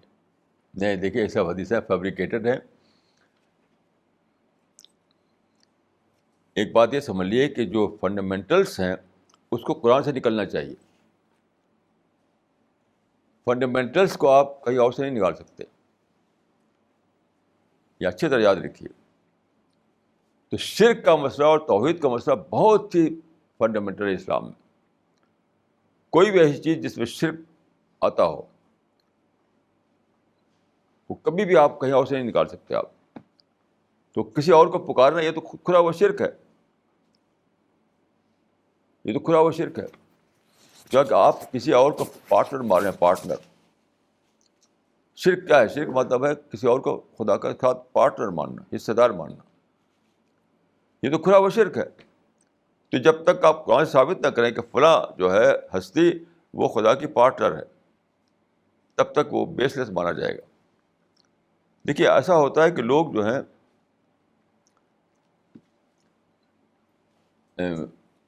Criterion کے معاملے میں غلطی کرتے ہیں. اپنے مائنڈ کو سمجھ لیتے ہیں، جو مائنڈ میں آ گیا وہ ٹھیک ہے، کہ کسی سن لیا وہ ٹھیک ہے. نہیں, کرائٹیرین جو ہے کیا ہے, وہ قرآن ہے. قرآن, جب تک آپ قرآن سے کسی چیز کو یعنی فنڈامنٹلس کے بارے میں کہہ رہا ہوں, اس کا اصل نہ پالیں, تب تک آپ بولنے کا رائٹ ہی نہیں کسی اور کا ریفرنس دے کر کے. بالکل نہیں. فنڈامنٹلس میں صرف قرآن کا ریفرنس چلے گا, کوئی ریفرنس دوسرا نہیں چلے گا. تو سب سے پہلے اس بات کو سمجھ لیجیے کہ کرائٹیرین جو ہے وہ صرف قرآن ہے, اور پھر وہ حدیثیں جو صحیح ہیں, جو ثابت ہیں صحیح سند کے ساتھ, وہ ہیں. باقی جو ادھر ادھر کے اقوال ہوتے ہیں وہ کوئی کرائٹیرین نہیں ہے, اسے کوئی ثابت نہیں ہوتی ہے. لیکن یہ بھی سمجھیے قرآن سے کئی لوگ الٹے سیدھے مطلب بھی نکالتے ہیں. ایک بار میرے پاس ایران کے 4 علماء آئے, ان سے میں نے کہا کہ آپ لوگ حضرت علی کو کہتے ہیں کہ ان کو سب سے بڑا درجہ آپ حضرت علی کو دیتے ہیں, تو میں اس کے لیے کیا دلیل ہے آپ کے پاس؟ تو کہا دیکھ تو قرآن میں لکھا ہوا ہے. میں نے کہا کہاں لکھا ہوا ہے؟ لکھا ہوا علی کبیرہ, قرآن میں لکھا ہوا. اس کا کچھ بھی تعلق اس عقیدے کا کوئی بھی تعلق اس آیت سے نہیں. اس کی گرامر, یا جو بھی آدمی گرامر جانتا ہو, عربک گرامر, وہ کہ اس کا کوئی مطلب ہی نہیں. صرف لفظ ہے, لفظ علی وہاں ہے. لفظ علی ہونے سے تھوڑی ثابت ہو جائے گا, لفظ علی سے نہیں ثابت ہوتا. ایسے سب لوگ کیا کر رہے ہیں, کوئی وید میں کوئی نکالتا ہے ایک لفظ کہ دیکھو بھائی یہ ثابت ہو گیا, یہ اسلام وید میں لکھا ہوا ہے. کوئی قرآن میں ایک نکال لے گا, دیکھو بھائی قرآن میں یہ لکھا ہوا ہے. لفظ کی کوئی ایک لفظ پا کر کے ثابت نہیں ہوگی. میں ان سب لوگوں کو بالکل سمجھتا ہوں کہ بالکل بیس لیس کام کرتے ہیں, کہ اپنی بات کو نکالتے ہیں دوسری کتاب سے. یہ قرآن سے نکالتے ہیں کوئی لوگ اس سے نکالتے ہیں, وید سے نکالتے ہیں, کوئی کہیں سے نکالتا ہے. بالکل ایبسرڈ بات ہے یہ. میں ان کو سنسیئر نہیں مانتا ایسے لوگوں کو. سب سے پہلی شرط ہے سنسیئرٹی. آپ عربک زبان سیکھیے, قرآن کو آبجیکٹو طور پر پڑھیے, اور سچ مچ دیکھیے قرآن کا کیا منشا ہے, تب آپ سمجھ پائیں گے اس کو. جسے کچھ لوگ نکالتے ہیں قرآن سے, وہ وید سے اسلام نکالتے ہیں. میں اس کو بالکل لغو سمجھتا ہوں, بیس لیس. اور کیسے نکالتے ہیں؟ قرآن مجید میں ہے کہ فَإِنَّهُ لَفِي زُبُرِ الْأَوَّلِينَ, یعنی پچھلے صحیفوں میں. تو دیکھو آدی گرنتوں کا ترجمہ کرتے ہیں اس کا. دیکھو آدی گرنتوں میں ہے سب. یہ کوئی دلیل ہے؟ یہ تو ایک مذاق ہے, سب ریڈیکولس ہے بالکل. یہ کوئی دلیل نہیں ہے کہ فی زبر الاولین نکالیں قرآن سے, کہیں دیکھو بھائی آدی گرنتوں میں لکھا ہوا قرآن کہ آدی گرنتوں میں سب چیز موجود ہے. یہ بالکل ریڈیکولس ہے, یعنی یہ بالکل بیس لیس ہے. یہ سب باتیں جو انسنسیئر ہے وہ یہ سب باتیں کرتے ہیں. اسکالر لوگ ایسا نہیں کرتے, یاد رکھیے. اسکالر لوگ نہیں ایسا کرتے, ڈیبیٹر ایسا کرتے. ڈیبیٹر جن کو کہ تقریر نہیں کرنا ہے, اسٹیج پہ کھڑے ہو کر کے اب کچھ بھی بول رہے ہیں, وہ عوام تالیاں بجا رہے ہیں. تو ایسے لوگ جو ہے میں اس کو انسینسٹی قائم ڈالتا ہوں, اور خدا کے یہاں لوگ پکڑ جائیں گے. سنسیئرٹی اگر نہیں ہے آپ کے اندر تو آپ کسی بات کو سمجھ نہیں سکتے. پہلی کنڈیشن ہے سنسیئرٹی.